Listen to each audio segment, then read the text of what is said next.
Bennett said he was going to Tokyo on business for 2 weeks. When the message arrived, I was in the kitchen making some herbal tea for his mother. My mother-in-law, Carol, sat by the stove, rubbing her knees and sighing. Bennett's so busy. As his wife, you need to be more understanding. We're old and out here in the country with no one around. When you have time, you should come back and see us. I didn't say anything. Married for 5 years, that was the phrase I heard most. Bennett's busy. Bennett's tired. Bennett's under a lot of pressure. So, as his wife, I had to be sensible. I had to be understanding, take on his family obligations for him, remember his parents' doctor's appointments for him, send gifts to relatives for him, and replace the leaky shingles on the old family house, one by one, for him. I used to think this was what marriage was. Later, I realized some people just see your love as free labor. My phone buzzed again. Bennett sent a photo from an airport terminal. Boarding now. Talk to you when I land in Tokyo. In the picture, he wore a dark gray trench coat, a black suitcase by his side. I zoomed in, scanning the departure gate in the background, but found nothing out of the ordinary. I replied, "Okay." A few minutes later, he sent another message. "Keep an eye on Mom and Dad for me. Make sure they don't have anything to worry about." I looked at the sentence and suddenly let out a small laugh. He was going to Tokyo on business, and I was going to the country to see his parents. The way he said it, it was as if this was the most natural thing in the world. Seeing me looking at my phone, my mother-in-law immediately asked, "What did Bennett say?" "He said he's boarding." Her hand paused for a moment before she resumed rubbing her knee. "That's good. That's good. It's not easy for a man to build a career out there." My father-in-law, Richard, was smoking in the living room. Hearing this, he called out from the hallway, "Alara, why don't you just stay the night? You can pick up your mom's prescription in town tomorrow." I glanced at the clock on the wall. 8:30 p.m. It was a 2-hour drive back to the city. I had planned to leave that night, but my mother-in-law was clutching her knee, and my father-in-law was coughing heavily. I finally nodded. "All right, I'll stay one night." A wave of relief washed over my mother-in-law's face. At that moment, I thought she was relieved to have someone to look after her. It wasn't until the middle of the night that I understood. It wasn't a breath of relief she had let out. It was a sigh of satisfaction that I had been kept there, right under their watch. The old house was a 2.5-story brick and wood structure, passed down through Bennett's family. My in-laws lived on the first floor. The second floor had 2 guest rooms, and above it all was a low-ceilinged attic. When the house was renovated 2 years ago, it was I who found the architectural plans, contacted the contractors, and fronted the $25,000 for the repairs. The attic, which had been used for storage, had its floorboards reinforced and new wiring installed at my direction, because my mother-in-law had said she wanted to store Bennett's childhood awards and old books there. That night, I slept in the front bedroom on the second floor. Around 1 a.m., I was woken by a faint, intermittent sound. At first, it sounded like the gentle creaking of floorboards. Then, it became the sound of a woman's deeply suppressed gasps. I opened my eyes, staring at the dark ceiling. The old house was silent at night. Even a dog barking at the edge of the property could be heard clearly. That made the sounds from the attic exceptionally distinct. It wasn't mice, and it wasn't the wind. It was a human voice. A woman. I didn't get up immediately. I held my breath and listened for a few seconds. Another short, frantic gasp, as if someone had covered her mouth, but the sound still escaped from her throat. It was followed by a heavy thud on the floorboards, and then a man's low voice, "Be quiet." My fingers went cold. The voice was hushed, but I knew it too well. 5 years of marriage. Even through a floor, even with his voice deliberately lowered, I recognized it. Bennett, my husband, the man who was supposed to be in a hotel in Tokyo at that very moment. I sat up and grabbed my phone from the nightstand. 1:23 a.m. Half an hour ago, Bennett had sent a message. Just got to the hotel. Getting some rest. Below it was a photo of a hotel room, crisp white sheets, and a floor-to-ceiling window overlooking a city at night. I tapped the photo, zooming in. It was pristine. So pristine, it looked like it had been saved from the internet. I didn't reply. I put on a robe and walked barefoot to the door. The old wooden floors creaked easily. I pulled the door open slowly, trying not to make a sound. At the end of the hallway was the narrow staircase to the attic. There was a small wooden door at the top of the stairs. I had seen it during the day. It had an old lock on it. But now, a sliver of warm yellow light seeped from under the door. Someone was in there. I stood at the bottom of the stairs and opened my phone's voice recorder. Just as I pressed the red button, my mother-in-law's voice came from behind me. Alara. I turned around. Carol was standing at the turn of the stairs, wrapped in a thick coat. Her face was pale, but her eyes were fixed on my phone. It's so late. What are you doing out here instead of sleeping? I cupped the phone screen in my palm and looked at her calmly. Mom, it sounds like someone is in the attic. Her lips trembled. Who would be up there? This house is old. You're hearing mice. Just as she finished, a soft clink came from the attic, like a glass touching a wooden table. Carol immediately raised her voice. I told you, it's mice. You city folk get spooked by every little noise. She walked forward, blocking the staircase. I looked at her. Her body was thin, but her shoulders were tense. She wasn't afraid of mice. She was afraid I would go up. Richard, my father-in-law, came up from the first floor holding a flashlight. His face was grim. What's all this noise in the middle of the night? Dad, I said, there's a light on under the attic door. A flicker of panic crossed Richard's eyes. He quickly shone the flashlight onto the stairs. That's a motion sensor light the electricians left. It turns on by itself. I looked at the beam of light, a chilling calm suddenly settling over me. So they knew. Not only did they know, they were standing guard for him. I didn't press forward. I didn't scream. I just lowered my head, turned off the recording, and saved the picture of the Tokyo hotel to a secure album. My mother-in-law was still staring at me. Alara, have you been too stressed lately? A woman shouldn't put all her thoughts on her man. It makes you imagine things. I smiled. You're right, Mom, I am too tired. I turned and went back to my room. Before I closed the door, I heard my father-in-law mutter under his breath. I told you not to let her stay. The door clicked shut. I stood in the darkness, my back against the wood, and slowly slipped the wedding ring from my finger. The inside was engraved. Benny, my one and only. The day Bennett put it on my finger, he had said he would only have me for the rest of his life. I used to believe him. How laughable that seemed now. I put the ring in the nightstand drawer and opened my banking app.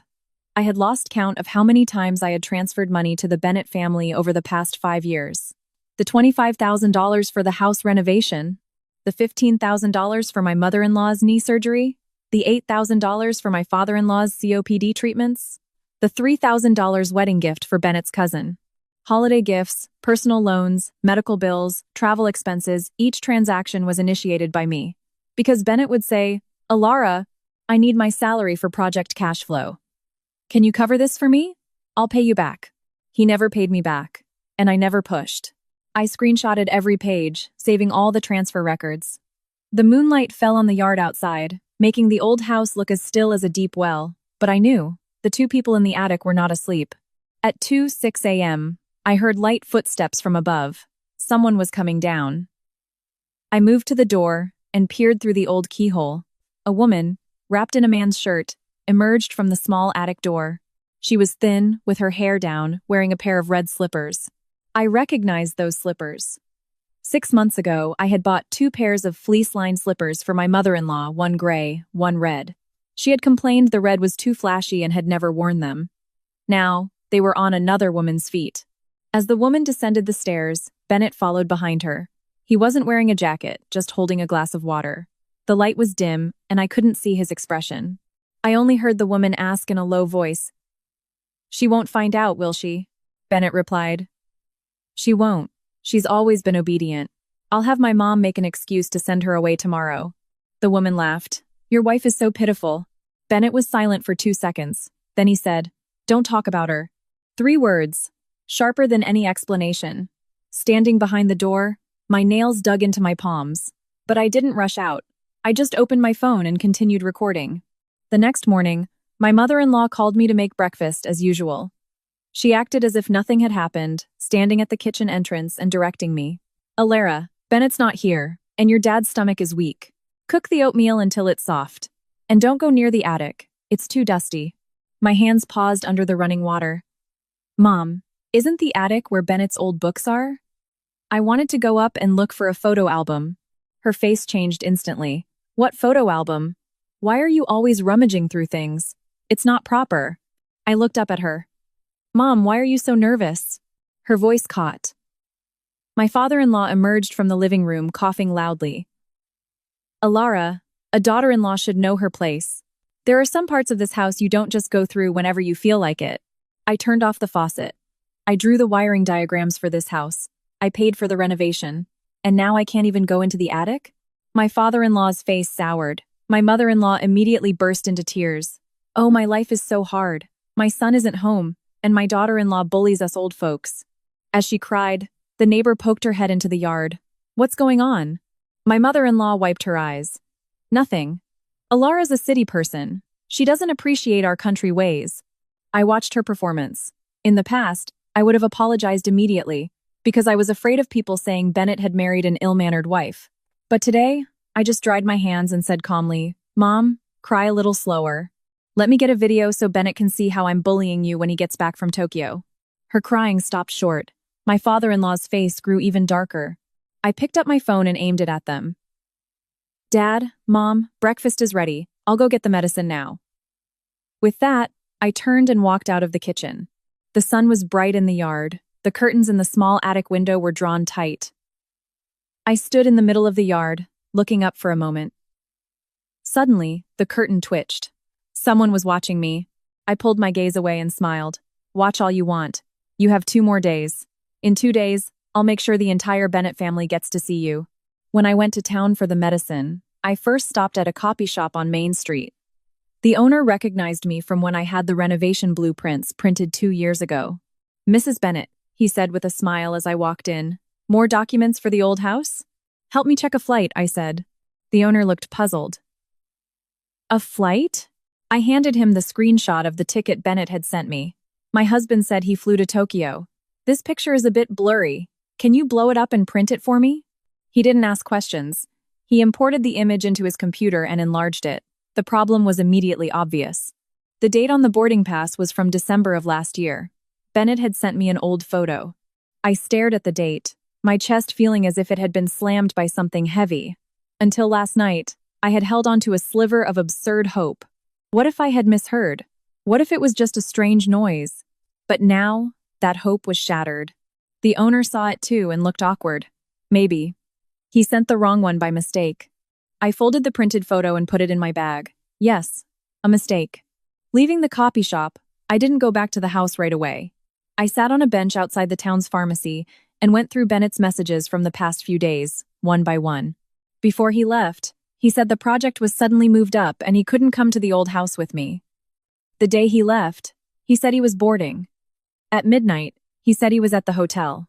At 7 a.m., he sent a picture of breakfast, complaining that the rice at the Japanese hotel was too hard. I dropped the breakfast photo into a reverse image search app. 3 seconds later, a promotional page for a guest house popped up. The photo was from a popular inn in Kyoto, posted 2 years ago. I laughed out loud. He couldn't even be bothered to put effort into his lies. I sent a message to my friend Liam. Help me check something. How do you gather evidence of infidelity in a marriage effectively? Liam called me back instantly. He was my college roommate, now a family law attorney. As soon as I answered, his voice was serious. Alara, first, tell me what happened. I looked at the people coming and going outside the clinic and briefly told him about last night. He was silent for a few seconds after I finished. Don't be impulsive, he said. Don't barge in and start a fight. Don't illegally access his phone. In a public area or a property where you have residency rights, you can document what you see and hear. But be careful where you place any devices. You can't film private areas. The focus should be on capturing who is entering and exiting, and the time they spend together. The house was renovated with my money after we got married, I said. I live there when I visit. Then you have even more reason to be steady, Liam said. Get footage of them entering and leaving the attic together, staying overnight. Get proof that his parents knew and helped hide it. Combine that with the lies about the flight, his spending records, and your audio recordings. That will be enough to give you the upper hand in any divorce negotiation. Divorce. The word coming from his mouth didn't hurt as much as I expected. Maybe the pain had been frozen since last night. What if he countersues for invasion of privacy? I asked. Liam scoffed. If he wants to make a scene, he'll have to explain why he lied about being abroad and was instead hiding in an attic. Get your evidence backed up and send me a copy. After hanging up, I went to a hardware store in town. The infrared cameras were small, had clear night vision, and could connect to a phone. Best thing for catching raccoons stealing chickens, the owner said enthusiastically. Sees everything, even at night. I looked at the small black device on the shelf and nodded. That's the one. When I got back to the house, My mother-in-law was waiting for me at the gate. As soon as she saw me, her eyes went to the bags in my hands. What took you so long to get a prescription? I handed her the medicine. There was a line at the pharmacy. She rummaged through the bag, then looked behind me. What else did you buy? I lifted the other bag, which held a new power strip and light bulbs. You said the motion sensor in the attic was broken last night, right? I bought some things to check it out. Carol's face changed instantly. Who told you to check it? Your father said to leave it alone. I feigned a frown. Mom, the wiring in the attic was just redone 2 years ago. If it's really broken, it could be a fire hazard. Bennett's not here. I can't just let the house be at risk. She was about to argue when my father-in-law came out of the living room. Alara, don't make a fuss. I looked at him.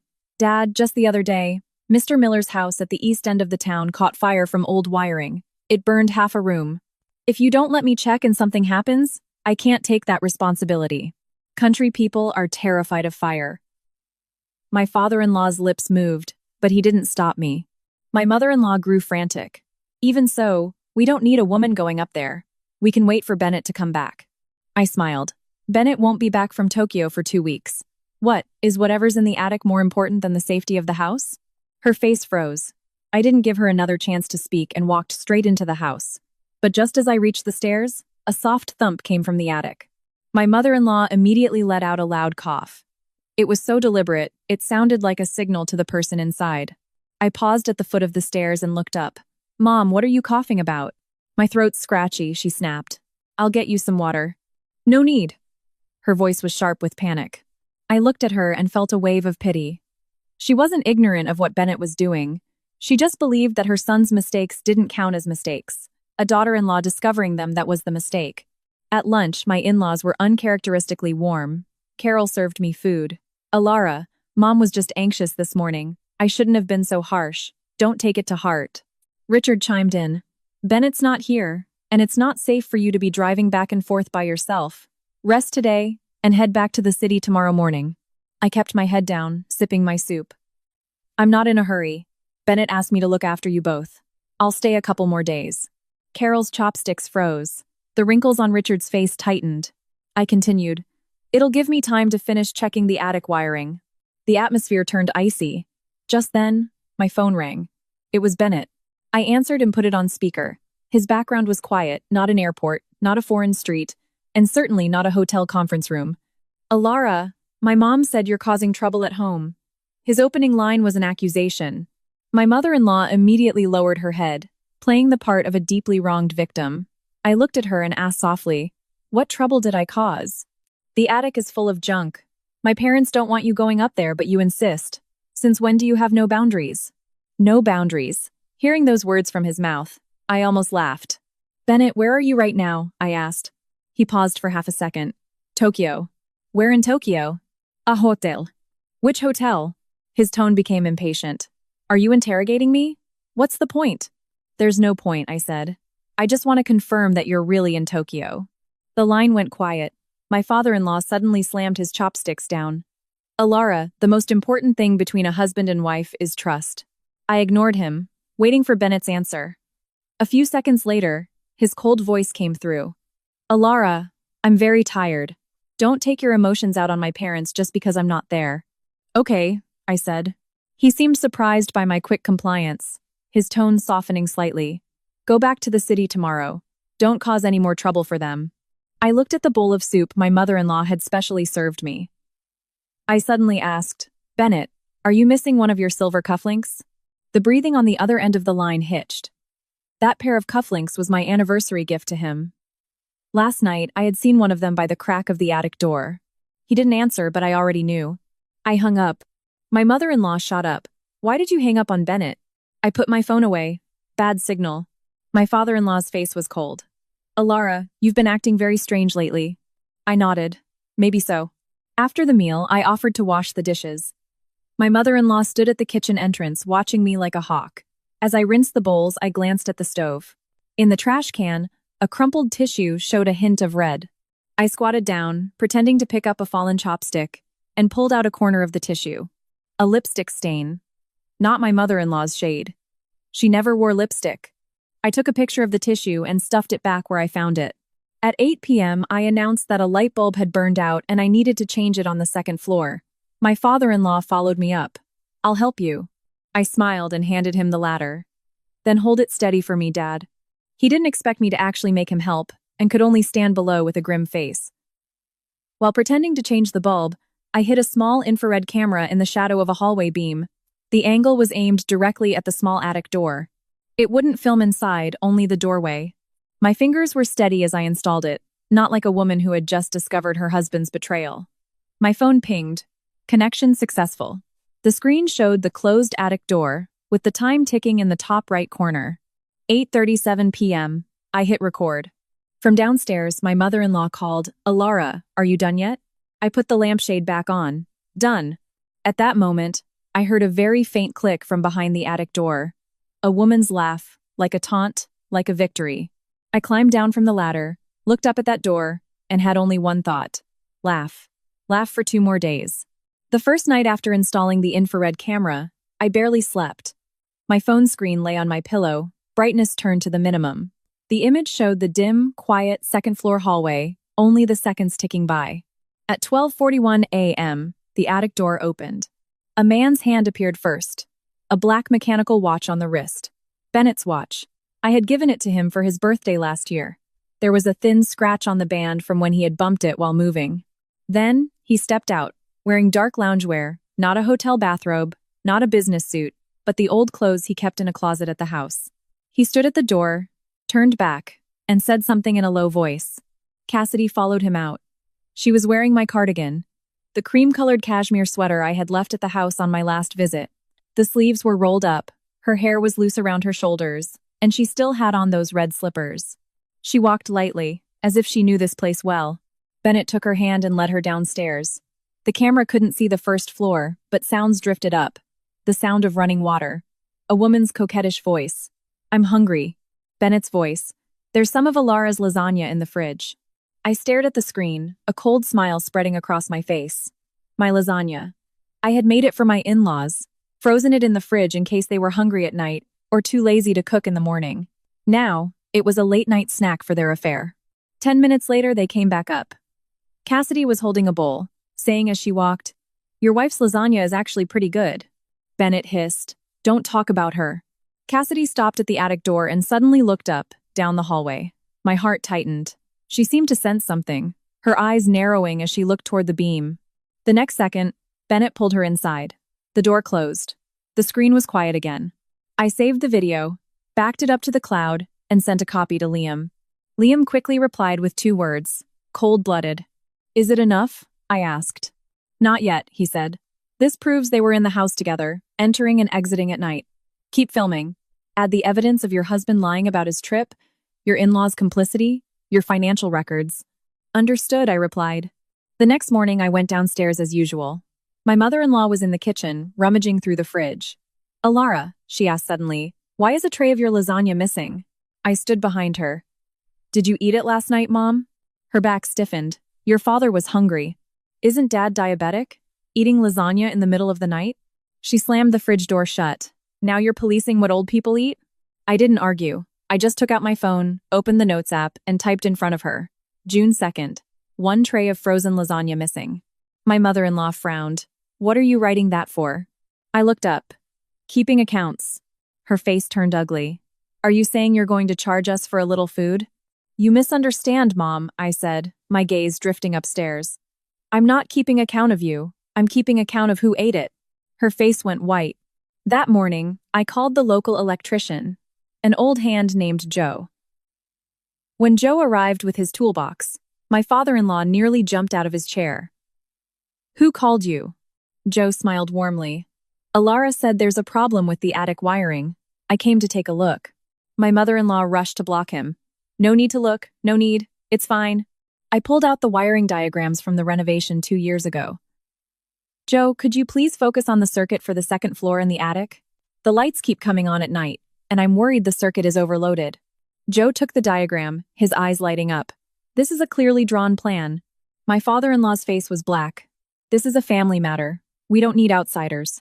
"Dad," I said, "Joe helped with the renovation 2 years ago. He's not an outsider. Besides, Electrical safety isn't a small thing.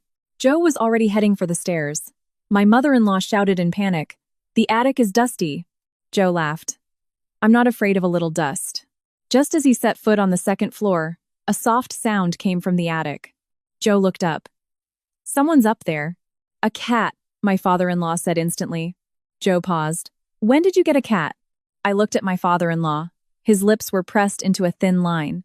I didn't press the issue. I just said, "Joe, let's not worry about the attic for now. Can you check the electric meter outside?"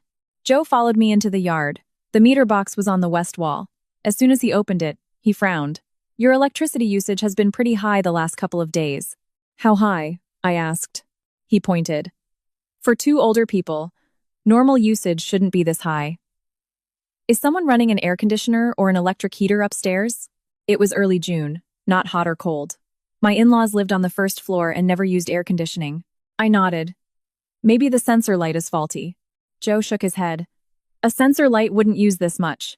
I had him take a picture of the meter reading and write on the service slip, "Attic circuit showing abnormal load recently." After Joe left, my mother-in-law rushed out and tried to snatch the slip from my hand. "Why did you have him write that?" I stepped back. "To have a record. In case something happens, we know the cause." Her eyes turned red. "Alara, are you determined to tear this family apart?" I looked at her. "Mom, am I the one tearing this family apart?" She was speechless. My father-in-law raged from the side. "Stop with your passive-aggressive nonsense. Bennett married you to take care of this family, not to spy on everyone and find fault." I laughed. "Take care of the family?" I opened my phone's transfer records and held it in front of him. "Dad, the $3,000 deposit for your hospital stay last year? I paid it. The $25,000 for the house renovation the year before? I fronted it. Your nephew's baby shower? I gave a $1,200 gift. You said my cousin needed help with a down payment, so I transferred her $8,000. I read them off, one by one." My father-in-law's face flushed red. My mother-in-law shrieked, "That's because we're family. What's your point bringing up old accounts?" "My point is," I said, putting my phone away, "from today on, I won't be paying another cent." The kitchen fell silent. The floor above fell silent. It was as if someone was listening. My mother-in-law suddenly softened her tone. "Alara, don't be like this. Mom knows you're upset, but couples can't keep score like this." I watched her switch tactics. I used to be afraid of her softening up. When she did, I felt like I was being cold and heartless. But now, I just felt sick. She didn't feel sorry for me. She was afraid I would cut off the money. My mother-in-law didn't let me cook lunch. She went into the kitchen herself and made a pot of noodles.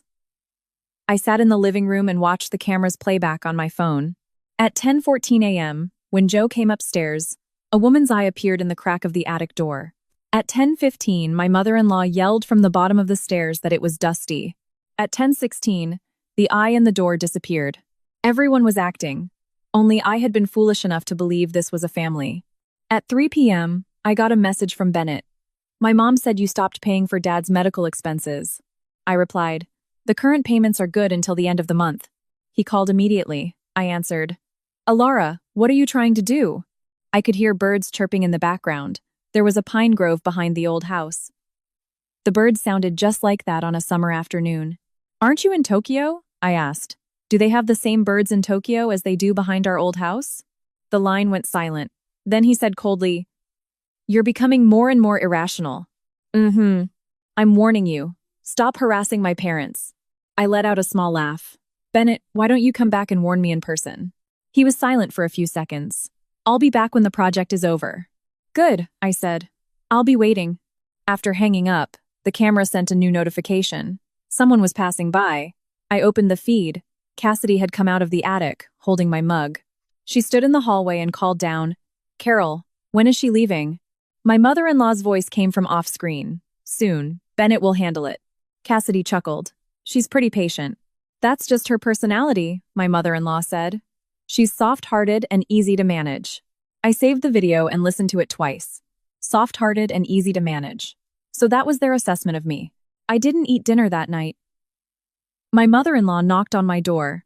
I said I had a stomachache.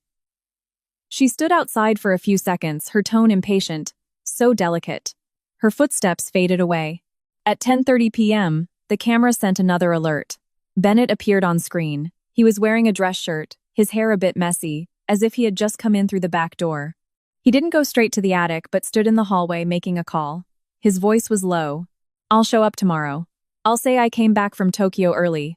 If she suspects something, let her. She has no proof. Don't let her say anything in the family group chat. I'll handle it." I stared at the screen. No proof. I downloaded the video, backed it up, and sent it to Liam. Then I opened the Bennett family group chat, the Bennett clan it was called. 137 people. Elders, cousins, in-laws. The last time the group was active was when Bennett got his promotion. My mother-in-law had posted 9 photos, boasting about how successful her son was, and how virtuous his wife was. I had even replied with a smiling emoji. Looking back, that emoji was a real eyesore. I pinned the group chat. 2 days. I'd give them 2 more days. Bennett returned to the old house on the evening of the 3rd day. He didn't use the front door. The camera caught him coming up the path from the backyard, slipping into the storage shed to change clothes before circling around to the front to knock. I was in the living room, taking my father-in-law's blood pressure. Hearing the knock, my mother-in-law shot up, moving with an agility that belied her sore knee. She opened the door and deliberately exclaimed, "Bennett, aren't you in Tokyo? Why are you back so early?" The acting was so forced that even my father-in-law, sitting in his chair, winced. Bennett stood at the door pulling his suitcase. The same black suitcase from the photo. He looked travel-worn, his eyes weary, as if he had really just flown back from overseas. The project wrapped up ahead of schedule. I changed my flight. I looked at his suitcase. The wheels were clean, with none of the scuffs from airport baggage handling. He smelled faintly of the soap we used at the old house. I put down the blood pressure cuff. That was a long trip. He stared at my face, trying to read my expression, but I was calm. So calm that it made him uneasy. Carol bustled over to take his suitcase. "Oh, it's good you're back, it's good you're back. Look how thin you've gotten. The food in Tokyo must not agree with you." Bennett played along with a small laugh. "It was all right." Richard coughed. "Now that you're back, deal with your wife. She's turned this house upside down the last few days." Bennett looked at me. "Alara, we need to talk." I nodded. "Okay." He led me out into the yard. The setting sun cast long shadows on the brick walls. The old house looked gentle and ancient. I used to love it here. I thought it was Bennett's roots, and my home after marriage. Now I knew that roots can entangle, and a home can devour you. Bennett stood under the pomegranate tree, his voice tight with anger. "What are you trying to do?" "You've asked me that a lot these past few days," I said. "Because you've become a stranger to me." I smiled. "Really? I find you pretty strange too." He frowned. "I know I've been busy lately and neglected you, but you can't take it out on my parents." I looked at him. "You didn't bring me a gift back from Tokyo." He froze. "What?" "You always bring me something when you travel, even just a box of pastries." His expression shifted slightly. It was a rushed trip. "What about your passport?" His eyes hardened. "Are you checking up on me?" I shook my head. "Just asking." His voice turned cold. "Alara, the worst thing in a marriage is suspicion." I nodded. "So, can you show me your passport?" He didn't speak. The wind rustled the leaves of the pomegranate tree. He looked at me, then suddenly changed his tone. "Alara, have you been under too much stress? My mom said you haven't been sleeping, just wandering around the house, saying there's a woman in the attic." "Is there not?" I asked. His eyes went cold. "No." "Then who is in the attic?" "Junk. Junk that wears my cardigan, drinks from my mug, and eats the lasagna I made." His face finally changed. It was brief, but it was enough. He quickly regained his composure. "You must have been mistaken. The lighting in the house is dim. You shouldn't scare yourself." I took out my phone. He instinctively reached for it. I stepped back. "Why are you so nervous?" He froze.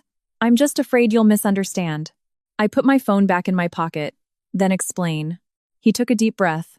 "A friend is staying over temporarily." I looked at him. "Male or female?" He pursed his lips. "Female." "What's her name?" "Cassidy." When the name came out, I still felt a sting. Cassidy. Bennett's old flame from college. I had met her once, right after we got married. She had come back from abroad, and Bennett took me to dinner. She sat across from us, smiling. "Bennett used to take such good care of me. I thought he was going to marry me."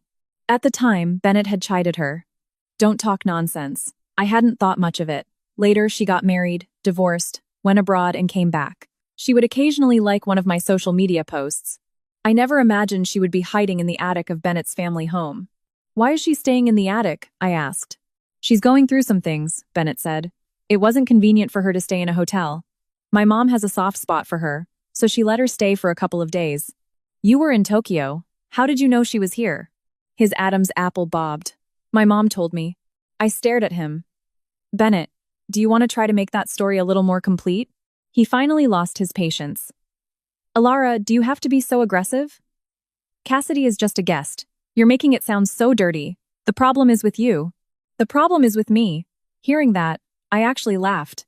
It turns out the one who betrays you is always the best at twisting the knife and then blaming you for how ugly you look while you bleed. Tell her to come down, I said. Bennett's face changed. She's not feeling well. What's wrong with her? Alara, his voice grew heavy. Don't push me.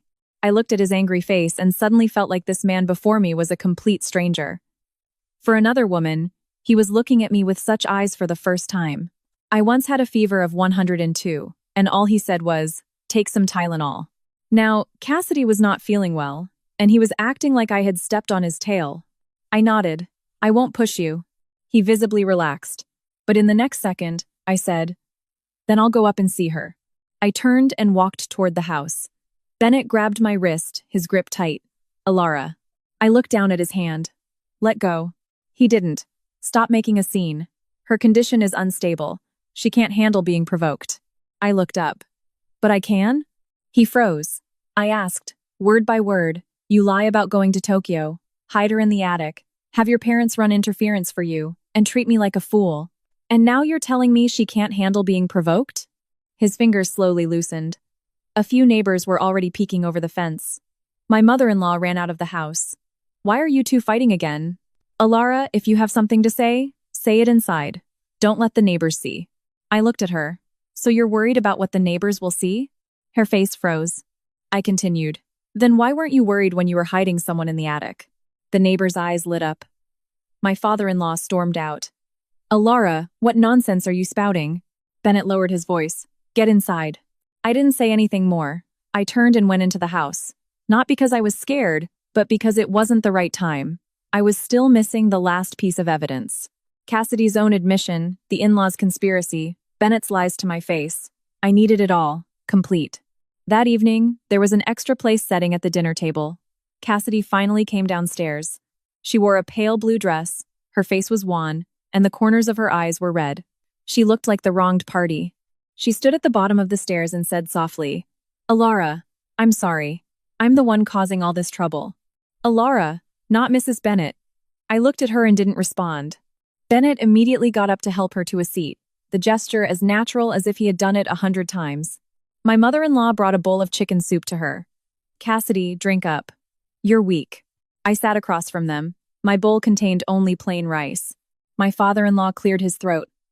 Alara, Cassidy is a guest. Don't be rude. I put down my chopsticks. Guests stay in the attic? Cassidy's eyes immediately welled up. I can leave. Bennett, it's my fault. I shouldn't have come here and bothered you. Bennett frowned. No one's making you leave. My mother-in-law glared at me. Alara, you're his wife. How can you be so intolerant? I looked at the people at the table and felt the absurdity of it all. They had torn a hole in my marriage, and now they were scolding me for not smiling and offering the other woman a bowl of soup. Cassidy, I asked, when did you get here? She bit her lip. 3 days ago. I looked at Bennett. Where were you 3 days ago? Tokyo, he said coldly. I nodded. Tokyo. Remotely arranging for your old flame to move into your family home. Impressive. Cassidy's face turned white. Alara, you're mistaken. Bennett and I are just friends. As she said it, her phone, lying on the table, lit up. The caller ID read Bennett, and Bennett's own phone was right next to his hand. Everyone at the table saw it. Cassidy frantically silenced the phone. Bennett's face was ashen. I smiled. Just friends. Communicating with 2 different phones.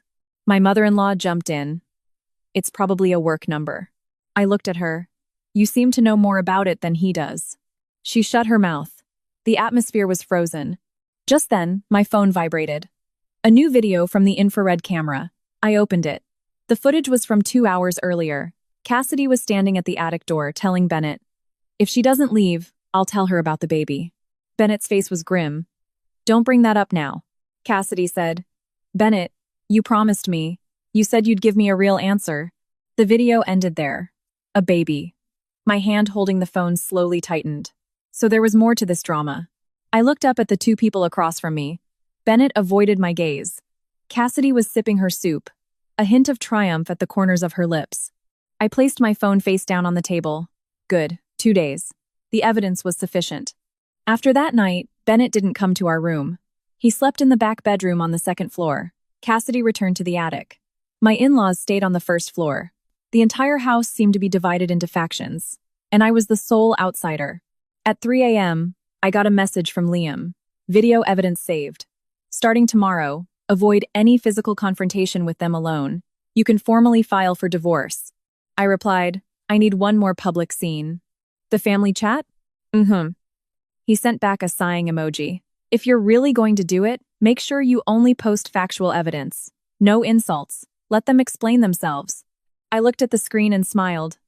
I wouldn't curse them. Curses were too light. I wanted them to be pinned down by the evidence itself. The next morning, I didn't make breakfast. My mother-in-law waited in the kitchen for half an hour before finally storming to my door. "Alara, what time is it? Your father hasn't eaten." I opened the door. "Mom, there are noodles in the fridge." She froze. "You want me to cook?" "You're his wife. You know him better than I do." Her face turned red with anger. "I'm a patient. My knee hurts."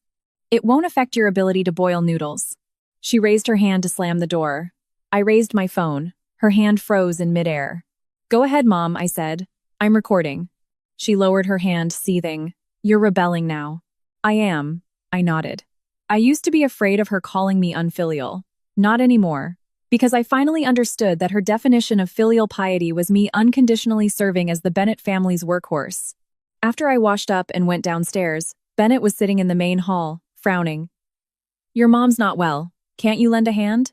I looked at him. "Isn't Cassidy living here? Let her lend a hand." Cassidy was just coming down the stairs and froze at my words. She was dressed plainly today, a white dress and her hair down, like a fragile flower. "Alara, I can do it." My mother-in-law immediately called out in a pained voice, "Don't you move. You're too weak." I smiled. "She's weak, so I must be made of iron?" Bennett's voice was sharp. "Alara, don't target her." "Then who should I target?" "You?" He was speechless. My father-in-law slammed his cane on the floor. "Enough. What's all this fighting about first thing in the morning? Alara, you've been part of this family for 5 years, and you still don't understand how to treat us?" I walked to the dining table and picked up my car keys. "I understand. So from today on, I'm returning your decency to you." My mother-in-law asked warily, "Where are you going?" "To town." "To do what?" "Cancel the automatic payments for the medical bills." My father-in-law's face changed. "What?" I opened my phone and, in front of them, canceled the monthly wellness plan payments deducted from my bank account. Dad's chronic disease management fees. Mom's physical therapy card, I was paying for all of it. "Starting next month, you'll have to pay for it yourselves." My mother-in-law shrieked, "Alara, are you trying to kill us?" I looked at her. "You have a son." Bennett's face was grim. "Alara, if you have a problem, take it up with me. Don't take it out on my parents' health." "Take it up with you?" I turned to him. "Then pay me back the money I've fronted for the Bennett family over the last 5 years. Right now." The room fell silent. Bennett frowned. "What's the point of keeping score like this between a husband and wife?" "Are you not keeping score with Cassidy?" I retorted. Cassidy's eyes reddened again. "Alara, I really didn't come here to destroy your marriage. I was just having some trouble, and Bennett was kind enough to help." "Help you all the way to the attic bed?" I asked. Bennett shot up from his chair. "Alara." I didn't flinch. He took a step closer, his voice low and threatening. "Do you have to make things sound so ugly?" I looked up at him. If the actions weren't ugly, how could the words be? His fists clenched. Cassidy immediately got up to grab his arm. "Bennett, don't fight with her because of me. So considerate, so understanding. Like the perfect, kind-hearted supporting actress in a movie. Too bad I wasn't the female lead fighting for the hero. I just wanted to take out the trash." At 10 a.m., I drove to town. First, to the bank, where I printed 5 years of large-sum transfer records. The teller asked what they were for. "Divorce asset settlement," I said. She glanced at me. then quietly bound the thick stack of papers. Holding them in my hand, I realized that what I had given away all these years wasn't money. It was my self-respect. Next, I went to the telecom office and pulled the payment records for the home internet. The internet at the old house was also in my name. The infrared camera in the attic connected to my phone through that very broadband connection.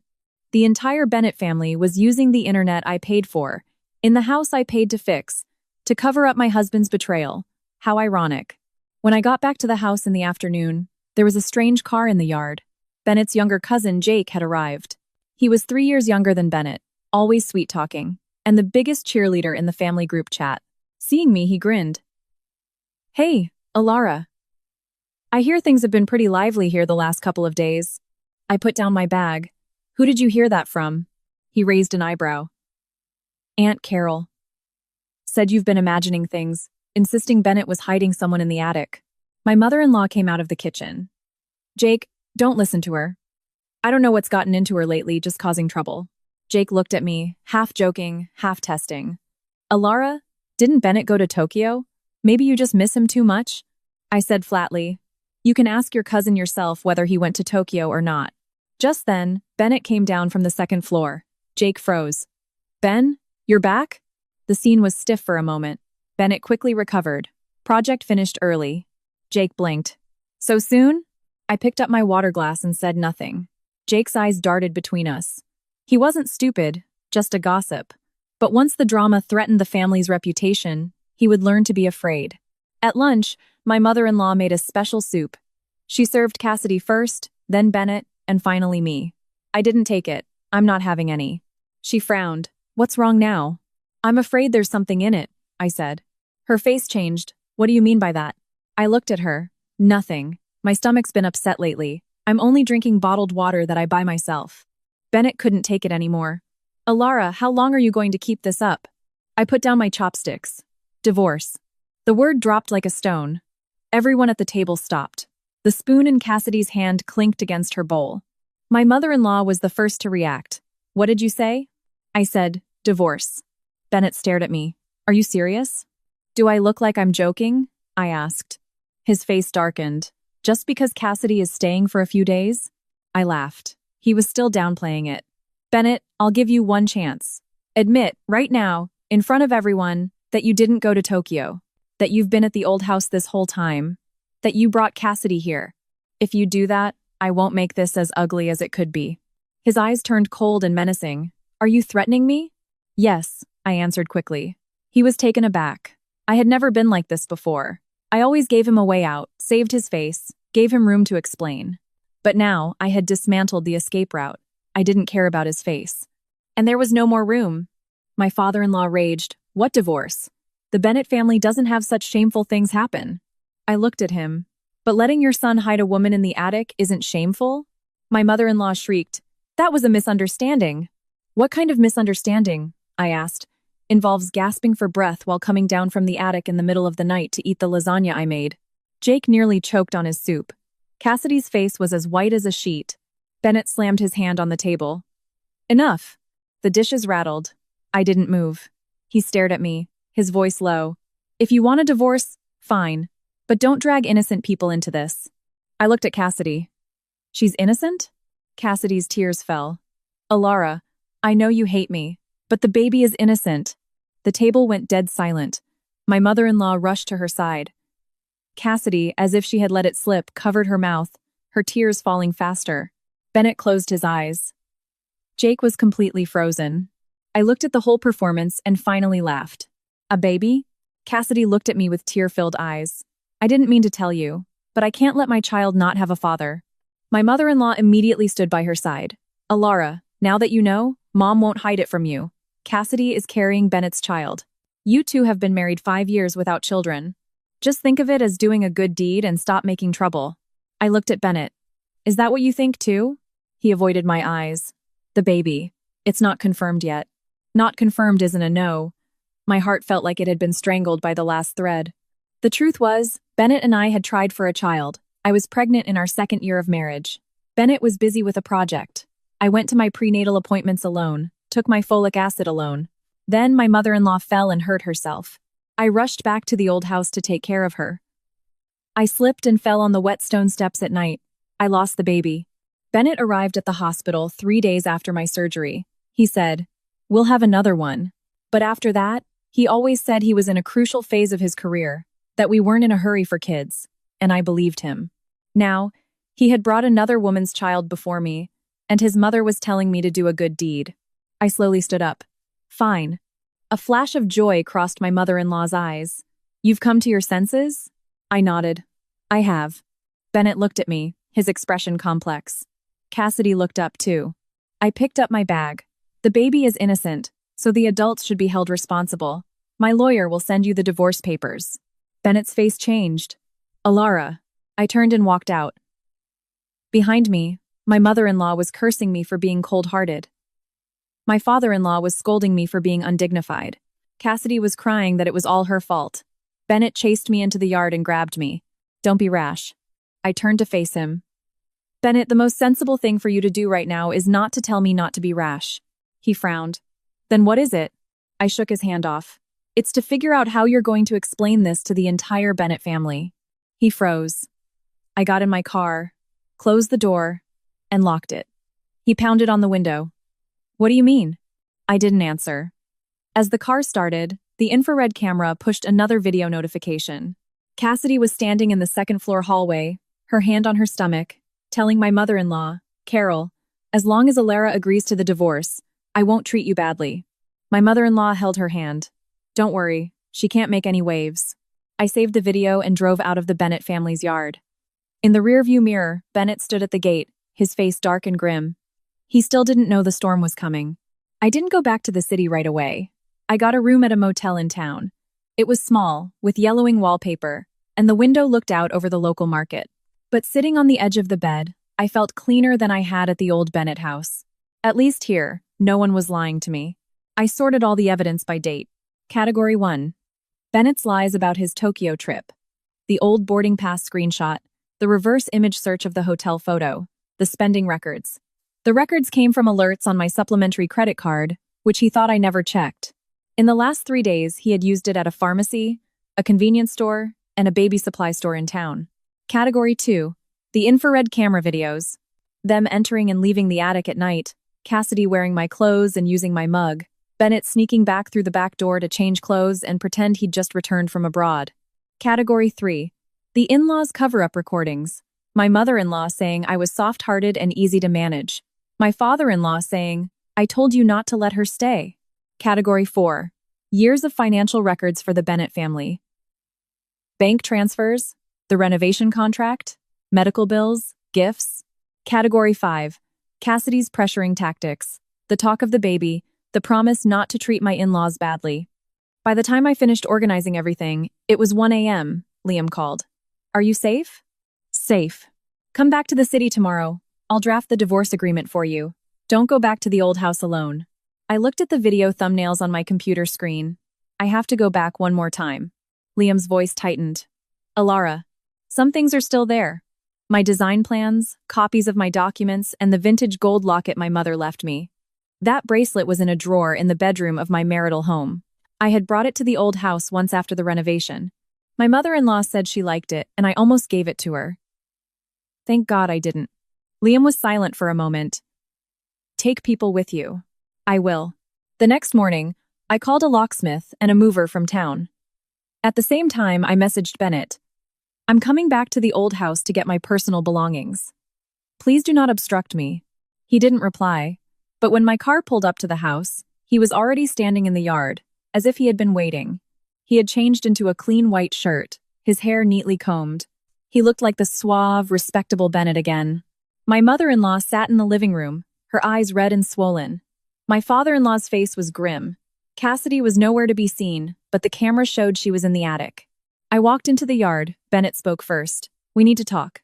"I'm here to get my things," I said. "Alara, I was up all night thinking." His voice softened. "I handled this badly. But believe me, it's not what you think with Cassidy." I looked at him. "Then what is it?" "She's been having a hard time since her divorce, being harassed by her ex-husband. I was just helping her hide for a few days." "Hide in the Bennett family attic?" "The old house is remote and safe." "And you?" His Adam's apple moved. "I was worried something would happen to her, so I came back to check. I laughed. So the Tokyo business trip was a lie? He fell silent. I took a step closer.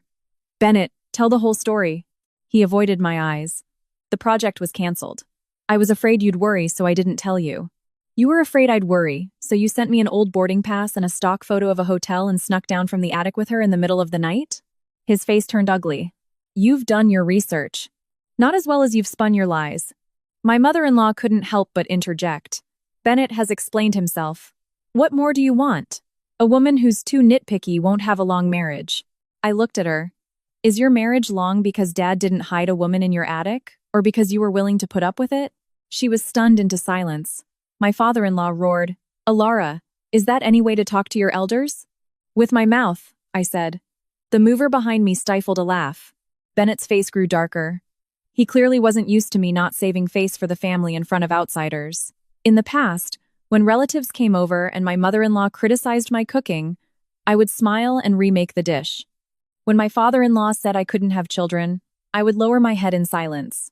When Bennett ignored me, I would explain for him that he was busy with work. I had spoiled them. They thought my decency was a doormat they could wipe their feet on. I walked past them towards the second floor. Bennett followed. I'll go with you. No need. He followed anyway. In the second floor hallway, the attic door was shut. I deliberately paused as I passed it. It was quiet behind the door. Bennett stopped too. Is Cassidy in there? I asked. She's not here, he said. As soon as he spoke, a phone rang from inside the attic. The ringtone was crisp, ringing over and over. Bennett's face went white. Downstairs, my mother-in-law panicked. Whose phone is ringing? I looked at Bennett. The junk's phone? He gritted his teeth. Alara, do you have to be this way? Which way? Pushing everyone to the point of embarrassment? Yes, I nodded. I raised my hand and knocked on the attic door. Cassidy, come out. No one answered. The ringing stopped. I knocked again. Aren't you carrying Bennett's child? Why are you afraid to even open the door now? A muffled sob finally came from within. Bennett. Bennett immediately blocked my path. She's not well. I watched him guard the door. 5 years ago, I fainted from low blood sugar in a parking garage, and he was in a meeting and didn't answer his phone. The night after my miscarriage, when I woke up in pain, he told me he had to be up early and asked me not to turn on the light. On the anniversary of my mother's death, he bailed on me at the last minute for a project dinner. But now, he stood in front of the attic door like he was protecting the most precious thing in the world. Suddenly, I didn't feel sad at all. Sadness is something you give to people. He wasn't worthy. I turned and went into the front bedroom. It still held traces of my stay. The wedding ring was in the nightstand drawer. I took it and put it in my bag. Not for sentimental reasons, but for the eventual settlement of marital assets. My few clothes in the closet had been rummaged through. The cream-colored cardigan was gone. I took out my phone and took a picture. In the vanity drawer, the gold locket was still there, but a pearl earring was missing from beside it. It was one of the things my mother had left me. I searched twice but couldn't find it. I walked out of the room and looked toward the attic. Cassidy, do you have my earring? No sound from inside. My mother-in-law rushed up from downstairs. What earring? Stop blaming people for everything. I showed her the photo on my phone. I wore this pair last week. I left them in the drawer. Now one is missing. Cassidy finally opened the door. Her eyes were red, and she was wrapped in a thin robe. She was wearing the pearl earring as a pendant on a necklace. I stared at the pearl. She instinctively covered it. This is mine. I walked toward her. Bennett blocked me.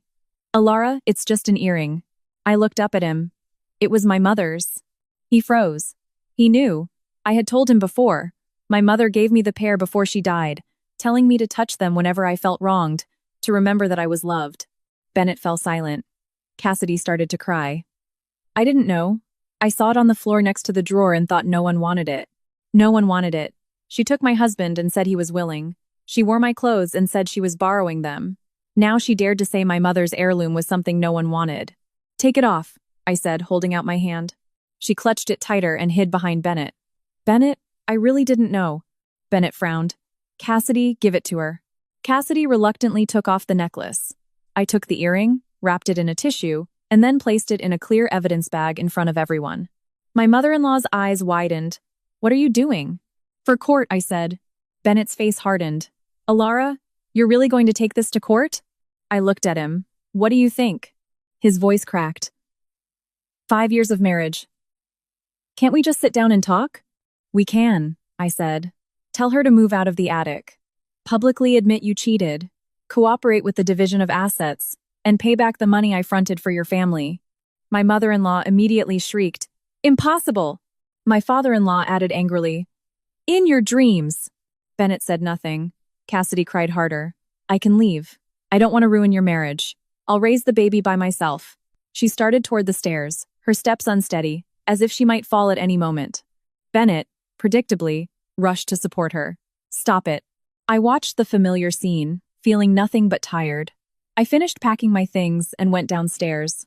As I was leaving, my mother-in-law rushed over and grabbed my bag. Leave those account books. They're family property. I grabbed her wrist. Mom, let go. She wouldn't, I said calmly. If you don't let go, I'm calling the police. She dropped my bag as if it were hot. I walked out of the yard. Bennett chased after me. Alara. I stopped. He stood in the doorway, a hint of panic finally in his eyes. What will it take for you to stop? I looked at him. Bennett, don't you get it? Get what? I'm not making a scene. I opened my car door. I'm done with you. The color drained from his face. I got in the car. As I was leaving, the camera sent a second, more damning video. In it, Cassidy was sitting on the attic bed, crying. Will you divorce her and marry me? Bennett was silent for a long time. Then he said, I will. But not right now. What about her? Cassidy asked. She can't live without me, he answered. I looked at the screen and gently pressed save. Excellent. He had given me the final stab and also the final bullet. I didn't post the video right away. I waited until 7 p.m. the next day. That was prime time in the Bennett family group chat. Someone was posting pictures of their dinner. Someone else was sharing a health article. Another was asking about plans for the 4th of July barbecue. As usual, my mother-in-law posted a photo of my father-in-law taking his blood pressure. The caption read, The old man's health isn't good. So thankful Alara came back to take care of us these past few days. Such a performance. Relatives chimed in below, praising Alara, the virtuous daughter-in-law. Bennett is so lucky. You don't find dutiful daughters-in-law like that anymore. Jake even posted a smiley face. Thanks for your hard work, Alara. When Ben gets back from Tokyo, have him buy you a nice gift. I looked at the message, my finger hovering over the screen. Now, first I posted a picture. Bennett's old boarding pass, with the date from last year enlarged next to it. The chat paused for a few seconds. Someone asked, What's this? I didn't reply. Second picture. The hotel photo and the reverse image search result. Third, the credit card receipts from the local stores. Fourth, the electrician's service slip. Then I sent the first video. The infrared footage of Bennett and Cassidy emerging from the attic at midnight, going downstairs for lasagna, and returning to the attic together. The video was unedited, the time, location, and people all perfectly clear. The chat exploded. Isn't that Bennett? I thought he was in Tokyo. Who's that woman? The attic? At the old house? My mother-in-law was the first to react. Alara, have you lost your mind? Delete that right now. I didn't. I sent the second video. Bennett sneaking in through the back of the house, changing clothes in the shed, then circling around to the front door to pretend he had just arrived from Tokyo. The group went quiet for 3 seconds, then messages flooded in. Jake, Ben, you really didn't go to Tokyo? Aunt Susan, Carol, what is going on? The patriarch, Uncle Howard. This is a family disgrace. Alara, stop posting. I replied with the longest message I had ever sent in the group. To all the elders and relatives, since the Bennett family has been saying I'm paranoid, bullying my in-laws, and acting out, I'm posting the facts for everyone to see. You can all see what I've been paranoid about, and who has been bullied. My mother-in-law sent 3 voice messages. I played the first. She was crying. It's not what you think. The second, she was screaming. Alara, you vicious monster. The third was just gibberish. Cassidy is just a guest. She's pregnant. She can't be stressed. The group blew up again. Pregnant? Whose baby? Pregnant and living in the attic? Bennett. Say something. Bennett finally appeared. He typed one sentence. Alara, delete it. We'll talk privately. I looked at the words and laughed. Talk privately? They had lied to me as a united front. Now that the evidence was out, they wanted to talk privately. I sent the third video. Cassidy at the attic door, asking my mother-in-law, when is she leaving? My mother-in-law's reply, soon. She's soft-hearted and easy to manage. The messages in the chat suddenly dwindled. It was too ugly. So ugly that the same people who had praised my virtue now had no idea what to say. Bennett started calling me directly.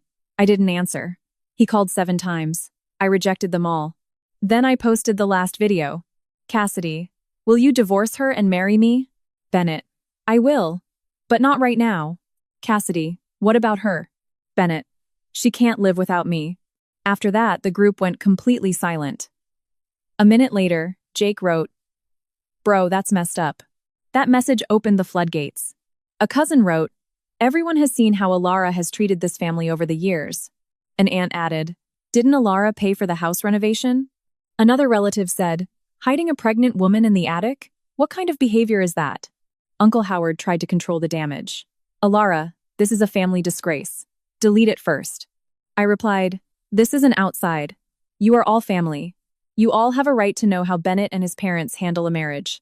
No name-calling, no crying, just facts. The ugliest facts. 10 minutes later, Bennett was at my motel door. When I saw him through the peephole, he looked like he had been dragged from a river. His hair was a mess, his shirt was buttoned wrong, and his eyes were shot with red. He knocked. Alara, open the door. I didn't move. He knocked again. I know you're in there. If you have something to say, we can talk on the phone, I said through the door. Delete the videos first. Can't. People can delete them from the chat, but you think no one saved them? Silence from outside. Then, his voice dropped. Alara, do you have to destroy me? I went closer to the door. Am I the one destroying you? His breathing was ragged. It's not what you think. Cassidy and I, it wasn't like that at first. She was being threatened by her ex after her divorce, and I was just helping her. What happened later?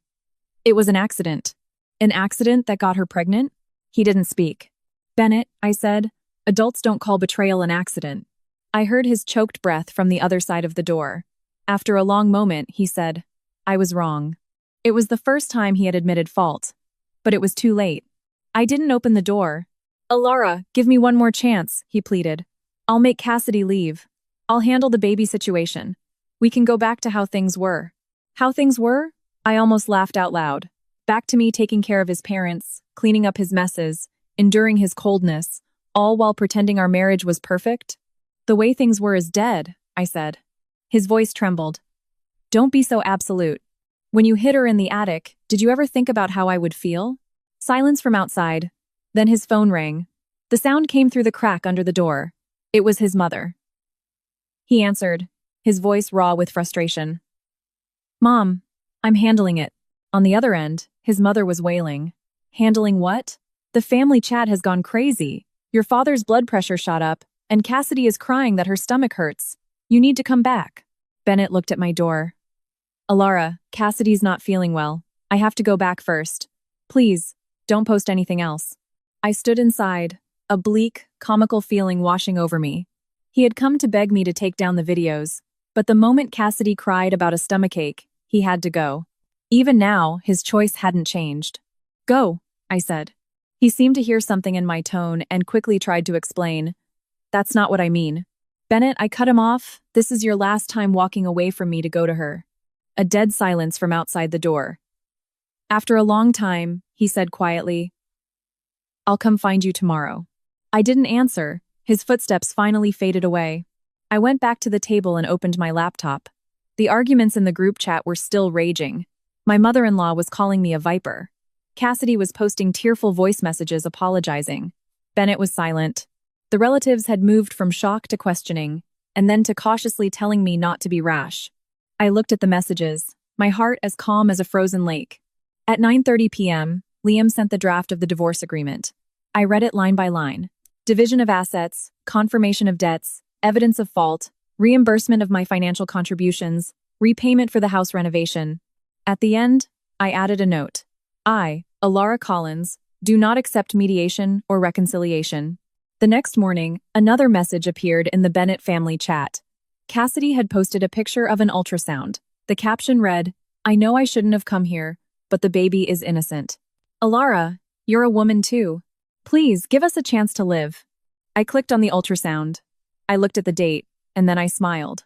The date was from 3 months ago, back when Bennett wasn't supposedly helping her hide from her ex. This wasn't an accident.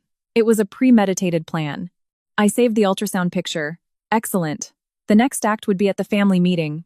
Cassidy's ultrasound tore away the last shred of the Bennett family's dignity. In the group chat, some people started trying to persuade me. Alara, the baby really is innocent. Bennett was wrong, but you've been married 5 years without kids. You have to accept it. Men make mistakes. It's good if they come back. I didn't reply to a single one. I knew that people's sympathy is easily swayed by an ultrasound, especially from those who don't have to bear the consequences. With a simple "the baby is innocent," they wanted to erase my 5 years of marriage, the pain of my miscarriage, my financial contributions, and my trampled dignity. At 10 a.m., my mother-in-law called. I answered and recorded it. She started by crying. Alara, Mom knows Bennett did you wrong. But that's a Bennett family grandchild in Cassidy's belly. You can't be so heartless. I sat at the motel desk, my mother's earring beside me. Mom, do you know I was pregnant once, too? There was a pause on the other end. That's all in the past. I laughed. 3 days after my miscarriage, you told me to come back to the old house to take care of you. Do you remember that? She was silent for 2 seconds, then her tone turned impatient. My leg was in so much pain I couldn't get out of bed. There was no one else. As a daughter-in-law, wasn't it your duty to help? So it was my duty to lose my child? Don't say that, it's bad luck. Bad luck. My loss was just bad luck in her mouth. How far along is Cassidy? I asked. My mother-in-law grew wary. Why are you asking? Just confirming the timeline. It's Bennett's. That's all that matters. I looked down at the ultrasound from the group chat. Gestational age, 12 weeks. 3 months ago, Bennett had been on a business trip to Charleston. He had come back with the scent of an unfamiliar perfume on him.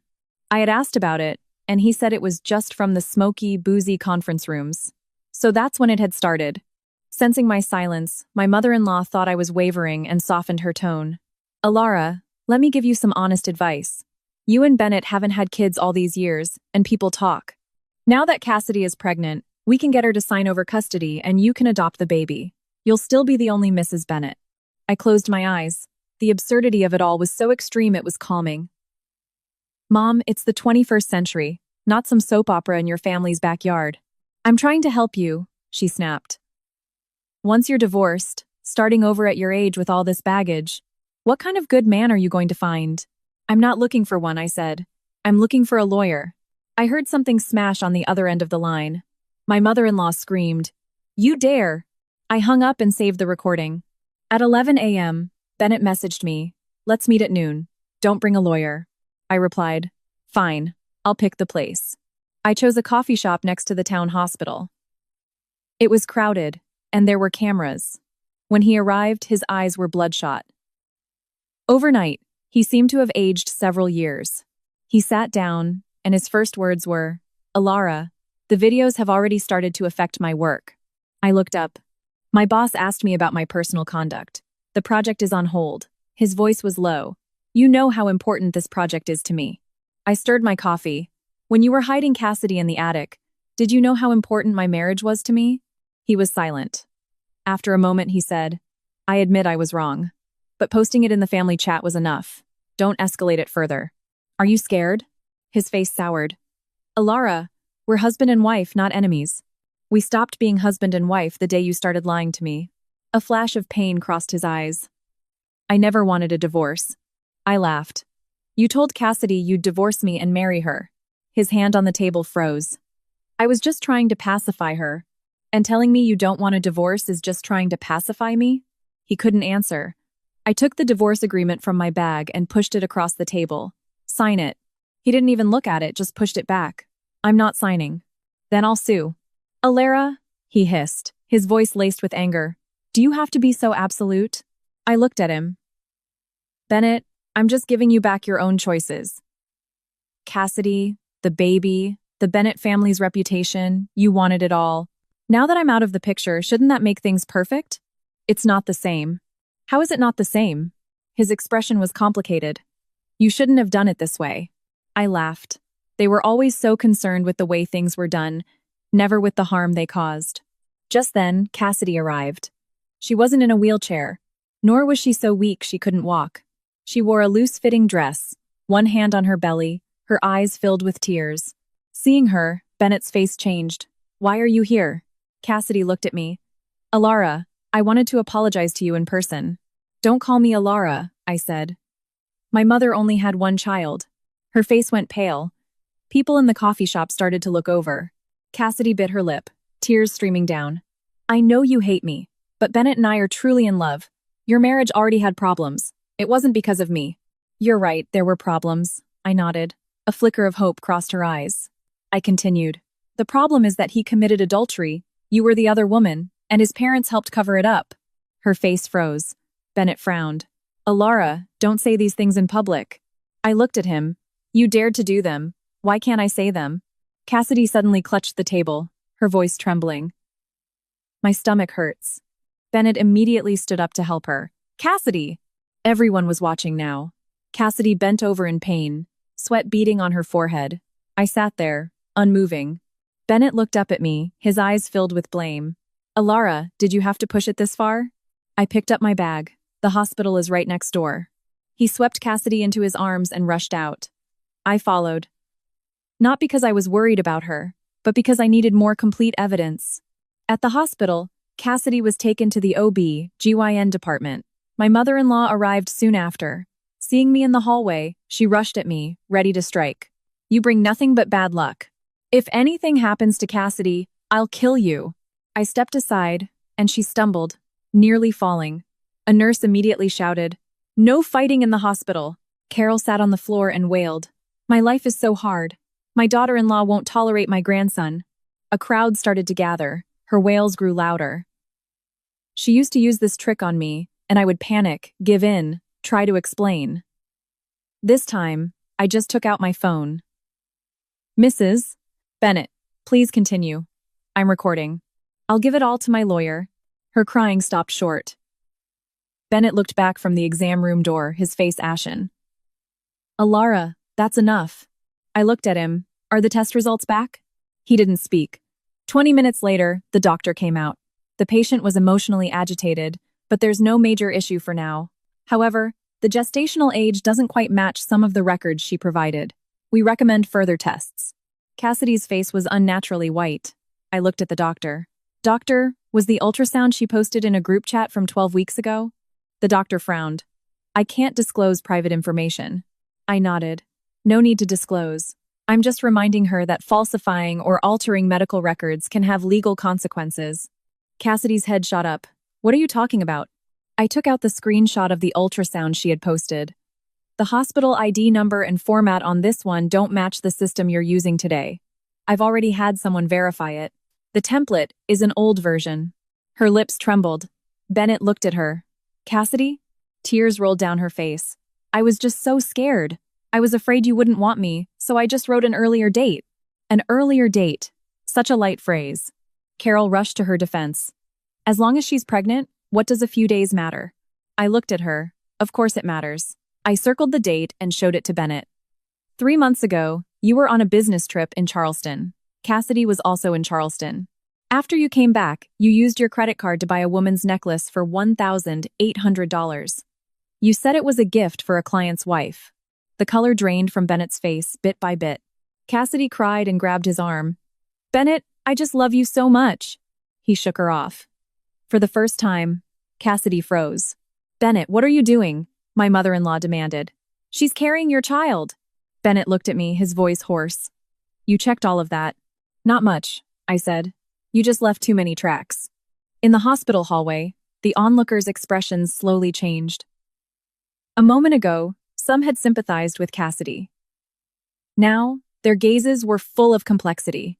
I put my phone away. "Bennett, sign the papers. Don't wait for me to submit the evidence to the court." He didn't answer. Carol wanted to argue, but was pulled back by Richard. Cassidy sobbed quietly. I turned and left the hospital. As I reached the entrance, Bennett chased after me. "Alara." I stopped. For the first time, real panic was in his eyes. "The house. It can be yours," he said hurriedly. "You always liked the old house, right? I'll get my parents to agree to transfer the deed to you. Just delete the videos. We can put the divorce on hold. I laughed. Bennett, every shingle and wire in that house was paid for by me. And now you're offering me my own sacrifice to patch up my wounds? His face was gray. I opened my car door. Your family really knows how to do business. The Bennett family's annual gathering was set for the day before the 4th of July. It was meant to be a yearly clan reunion. In the past, my mother-in-law loved to have me run around at these events. I would be in charge of ordering food, buying gifts, arranging seating, and smiling while enduring the elders' judgment about my empty womb. Alara, married 5 years and still no news? A woman needs to have children to be secure. Bennett is so successful, the family line can't end with him. Every time, Bennett would sit off to the side, sipping tea. They're just nosy relatives, he'd say. Don't take it to heart. But he never once defended me. This year, I went to the gathering. But not to cook. I went to settle accounts. The yard of the old house was full of cars. When I arrived, 3 tables were already full in the great room. The chatter died down noticeably when I walked in. My mother-in-law stood by the mantel, her eyes as swollen as walnuts. My father-in-law's face was dark. Bennett sat at a side table. He stood up immediately when he saw me. Cassidy was there too, sitting next to Carol, wearing a loose dress, her face pale, one hand resting on her stomach, a deliberate reminder to everyone of the Bennett blood she carried. Bennett's oldest uncle, Howard, sat at the head of the main table. He coughed heavily. Alara, since you're here, sit down. Everyone is here. Let's clear the air. I pulled out a chair and sat. Fine. Uncle Howard glanced at me. What you did in the group chat went too far.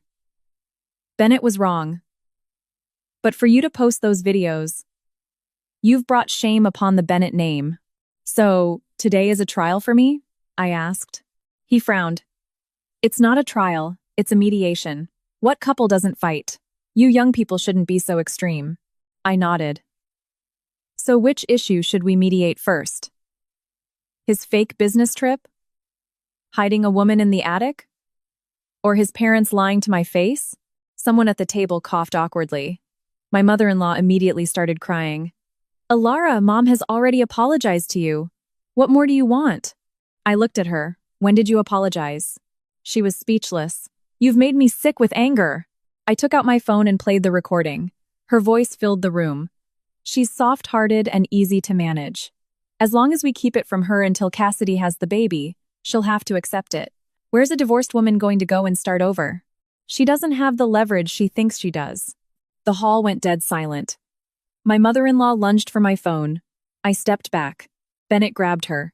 Mom! She broke down, screaming. You recorded me! You are a vicious, scheming woman! I looked at her. Mom, when you said those words, you didn't think they were vicious? Uncle Howard's face darkened. Alara, this kind of recording. Uncle, I cut him off. I didn't come here today to be lectured by you. I took a file folder from my bag, a thick stack of account books and bank statements, and placed it on the table. I'm here to inform you that it's time for the Bennett family to pay back what they owe me. My father-in-law shot up. Nonsense. When did we ever owe you money? I opened the first page. 2 years ago, the house renovation contract. Total cost, $28,300. Bennett paid $3,000. The remaining $25,300 was paid from my personal account. Page 2. Carol's knee surgery, hospital deposit, imported medical supplies, post-op physical therapy. Total, $15,600. Page 3. Richard's Cobb D treatment, oxygen machine, annual physicals. Total, $8,420. Page 4. Gifts and cash for Bennett family relatives over 5 years. Total, $23,700. I read each entry, and with each one, the air in the room grew colder. Some people looked down. Some glanced nervously at my mother-in-law. Her face was pale, but she was still defiant. You did all that willingly. That's right, I said. I was willing because I thought we were a family. But now that you say I have no tolerance, that I'm not fit to be Mrs. Bennett, then that willingness is over. Bennett's voice was hoarse. Alara, stop. I looked at him. Are you embarrassed? His eyes were red. I'll pay you back. It's not you, Will. I pushed the lawyer's letter across the table. You must. Uncle Howard's face was grim. Alara, to bring lawyers into a personal matter, there's no turning back. I have no intention of turning back, I said. As the words fell, Bennett's hand visibly trembled. Cassidy suddenly stood up. Alara, I know you hate me. I can help Bennett pay back some of the money. Just please, don't make things so hard for him. I looked at her. You'll help him pay? She bit her lip. I don't have much, but I'm willing to take responsibility. I smiled. With what? The rent Bennett paid for you last month? Or the $1,800 necklace he bought you? Cassidy's face went white. My mother-in-law snapped. What's wrong with a man buying his woman a few things? I opened another file. Large expenditures from a joint marital account, without spousal consent, for a third party are subject to clawback. The tears in Cassidy's eyes froze. She was finally scared. Bennett looked at me, his voice a near plea. Alara, Cassidy is pregnant. So? Don't push her. I looked at him. You're choosing her again. His lips moved, but no words came out. All the relatives in the room watched this scene unfold. They used to say I wasn't good enough for Bennett, that he was a rising star and I was just quiet and sensible. Now they were finally seeing how the rising star Bennett had handed me the knife, again and again. Jake, sitting in the corner, suddenly spoke up. Ben, this isn't right. Bennett shot him a look. Stay out of this. Jake shrugged. Just telling the truth. Everyone knows how much Alara has spent on this family over the years. If you don't want to be married anymore, fine. Part ways amicably. But you can't take her money and have another woman on the side. The words were like a slap. Bennett's face went from white to red and back again. My mother-in-law was shaking with rage. Jake, whose side are you on? The right one, Jake said. The tide in the room had turned. Someone started telling Bennett to just sign the agreement. Someone else told Carol to stop making a scene. Someone whispered that Cassidy shouldn't have come. Sitting there, Cassidy's fragile act finally crumbled. She clutched her stomach and cried, I'll just leave! You're all ganging up on me! I'll take my baby and go! She ran out. My mother-in-law immediately chased after her. Bennett instinctively stood up. I looked at him. He stopped. In that moment, he seemed to finally realize that if he chased her out that door, there would be absolutely no turning back for us. But he only hesitated for 2 seconds. Then he ran after her. The room was silent. I looked down and put the account books away. Uncle Howard sighed. Alara. I stood up. Everyone saw it today. It's not me who's tearing this apart. It's him, making a choice, every single time. I picked up my bag and walked out of the house. Outside, Cassidy was being held by Bennett, crying in his arms. My mother-in-law was scolding me from the side. My father-in-law smoked grimly. The setting sun cast their long, ugly shadows at the entrance, a pathetic, old play. I walked past them. Bennett suddenly let go of Cassidy and rushed over, grabbing my hand. Alara, I was wrong. It was the second time he had said it. More pathetic than the first. I looked at his hand. Let go. He wouldn't. I was really wrong. Let's go home and talk, okay? I looked up at him. Bennett, when you chased after her just now, the talking was over. His face went white. I pulled my hand back. The divorce papers. My lawyer's office. Tomorrow, 10 a.m. Behind him, Cassidy's crying grew louder. He didn't turn back. But this time, it didn't matter. The next morning at 10 a.m., Bennett didn't show up at the lawyer's office. His mother did. Carol wore all black, as if for a funeral. She walked in, sat on the sofa in the conference room and said, Alara, are you really going to push Bennett to his death? Liam, sitting next to me, turned on his voice recorder. Mrs. Bennett, our appointment today was with Mr. Bennett. She glared at him. Who are you? Miss Collins' legal counsel. Carol sneered. A lawyer? So what? This is Bennett family business. It's not for outsiders to meddle in. When it involves divorce, division of assets, and debt recovery, it is no longer purely a family matter, Liam said calmly. She didn't understand any of that. She turned to me. Alara, come home with Mom. I was angry yesterday. I said the wrong things. Don't hold it against me. I looked at her. This time, she wasn't crying or yelling. She was trying to be humble. But there was no remorse in her eyes, only calculation. Where's Bennett? I asked. Her face stiffened. He has something at work. Liam pushed a document across the table. If Mr. Bennett continues to be a no-show, we will prepare to file a lawsuit. Carol panicked. Sue, all you know is sue. Are all you women happy only when you see a man fail? Mom, I said. I'm not happy to see him fail. She relaxed slightly. I continued. I'm just not happy to see him succeed by stepping on me. Her face soured again. Just then, the conference room door opened. Bennett had finally arrived. He looked like he hadn't slept, with stubble on his chin and a wrinkled suit. But his eyes were full of suppressed anger. Alara, you filed to freeze the accounts? The joint marital property portion, for asset preservation, I said. You know the company project needs cash flow right now. I do. Then why did you do it? I looked up at him.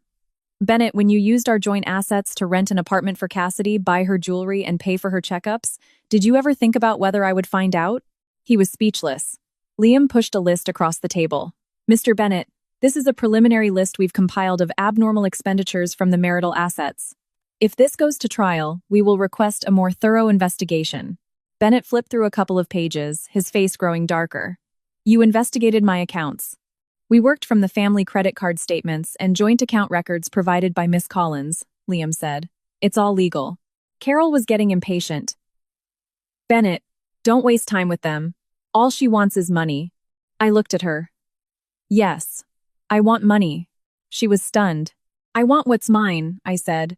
Bennett closed his eyes. Alara, can we talk alone? Liam looked at me. I nodded. He got up and left, but the voice recorder stayed on the table. Bennett saw it but didn't object. He sat across from me, his voice much lower. I had a talk with my boss last night. I said nothing.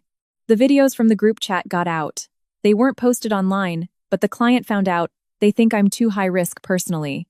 The contract is on hold. I looked at him. Are you looking for my sympathy? He gave a bitter smile. No, I'm just telling you, I'm already paying the price. This is just the beginning. Pain flashed in his eyes. You weren't like this before. I nodded. Before, I was a fool. You were kind. Kindness is not a reason to be deceived. He was silent for a long time. The money for Cassidy.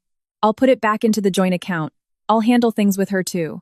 How will you handle it? I asked. His Adam's apple bobbed. I'll have her move out. And the baby? He looked away. We'll deal with that after it's confirmed. I laughed. See? You still want to have it both ways. No, he said quickly.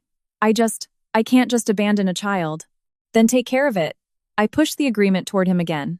After the divorce, you can take care of whoever you want.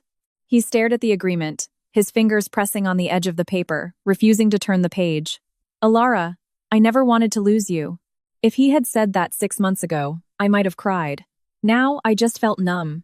It was like someone standing in front of a burned-down house, saying he never meant for it to catch fire. But he was the one who struck the match, locked the doors, and sealed the windows. You didn't want to lose me, I said. You just assumed I would never leave. His face was pale. You thought I loved you too much to leave, I continued. You thought I would endure it for the sake of the family's reputation. You thought, at 30, with no children and so much invested, I wouldn't dare to walk away. His eyes slowly reddened. That's not it. It is. I cut him off. Bennett, Cassidy didn't just appear out of nowhere. Your parents didn't just suddenly decide to help you. All of you just always thought I was easy to manage. He covered his face. For the first time, I saw him on the verge of a real breakdown, but I felt no pity. Because I remembered that night, the light from under the attic door, the woman's laugh, his words. She can't live without me. I picked up the pen and signed my name. He looked up, a desperate look in his eyes. What if I don't sign? I'll sway. Do you have to do this? Yes. The conference room door burst open. My mother-in-law rushed in. You can't sign. She lunged for the agreement, but was blocked by Liam. She screamed at Bennett. If you sign it, you'll have nothing. We'll lose the house, we'll have to pay her back. She's trying to skin us alive. Liam said coldly, Mrs. Bennett, please watch your words. She pointed at me, screaming, Alara, you ungrateful wretch. Our family took you in for 5 years. I finally laughed out loud. You took me in? I picked up the ledger. Carol, in 5 years, what did the Bennett family ever spend on me? The down payment for our house? I paid 30%. The renovation? I paid. The old house? I fixed it. You got sick, I took care of you. Holidays, I bought the gifts. And now you say you took me in? She was defiant. You're his wife. Taking care of family is what you're supposed to do. And today, I'm resigning. Bennett roared, his voice low. Mom, stop it. She looked at him in disbelief. You're yelling at me? For her? Bennett closed his eyes. This is ugly enough. It's ugly because of her. A voice came from the doorway. No, Auntie, it's not Alara's fault. Jake was standing there, holding his phone. He had clearly just arrived. My mother-in-law was shaking with rage. "What are you doing here?" Jake glanced at me, a little embarrassed. "Ben, some people from the office are looking for you. Also, Cassidy's gone." Bennett's head shot up. "What?" Jake handed him his phone. "She maxed out your supplementary credit card, and she took the cash you kept in the box at the old house. No one can reach her now." My mother-in-law's legs gave out. "Cassidy." "She wouldn't. It's on security footage," Jake said. Bennett stared at the phone, his face turning to ash. I wasn't surprised. Cassidy was never in it for love. She wanted a position, money, a way out. Now that Bennett's reputation was shot, his project on hold, and a divorce settlement looming, of course she would run. My mother-in-law was still muttering, "She's pregnant. Two wouldn't run." Liam glanced at me. I closed the agreement. "It seems we won't be signing today." Suddenly, Bennett grabbed the pen. "I'll sign." "Bennett!" his mother shrieked. He didn't look at her. He flipped to the last page, his hand shaking so badly that the tip of the pen tore the paper. When he was done, he pushed the agreement toward me. "Alara, just don't go to the courthouse right away." I looked at the signature. "Why?" His voice was a wreck. "Give me some time." I closed the folder. "Fine." A flicker of hope lit his eyes. "I'll give you time to get your documents in order," I said. The light went out. The day the final divorce papers were ready to be signed, the weather was beautiful. The sun shone on the glass doors of the law firm, bright and sharp. When I arrived, Bennett was already there. He was wearing the same dark blue shirt he wore when we first got our marriage license. 5 years ago, he had stood in this same spot, holding a bouquet of white roses. That day, he had said, "Alara, I won't let you regret this." Now, there were no flowers in his hand, just an old ring box. When I got out of the car, he immediately walked over. "Alara." I nodded. "Let's go in." He didn't move. I found out. The baby in Cassidy's belly. It might not have been mine. I looked at him. I wasn't surprised. 3 days after Cassidy ran off, Liam had legally confirmed that she had been financially involved with 2 other men since her divorce. One was her harassing ex-husband, and the other was a local real estate investor. Bennett was just the most convenient ship to board. "So?" I asked. "I was deceived by her," he said urgently. I laughed. "Were you deceived into cheating? Deceived into lying? Deceived into hiding her in the attic and having your parents cover for you?" His face went pale. "I know I have no right to explain. But Alara, I truly regret it." He opened the ring box. Inside was my wedding ring, the one I had left in the drawer at the old house, then put in an evidence bag. I didn't know when he had gotten another one just like it. "I bought a new one. Can we start over?" I looked at the ring. The style was the same, the engraving was the same, but a fake is a fake. Like a marriage that's been broken, you can glue it back together, but the cracks will always be there.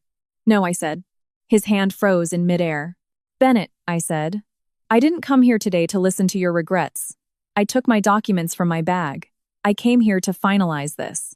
His eyes welled up. "You're not giving me any chance at all?" I looked at him calmly. I did. He froze. "I gave you a chance when I stood at the attic door and asked you," I said. "I gave you a chance in the hospital hallway when I asked you to sign. I gave you a chance in the old house when you chased after her. Every time, you chose someone else.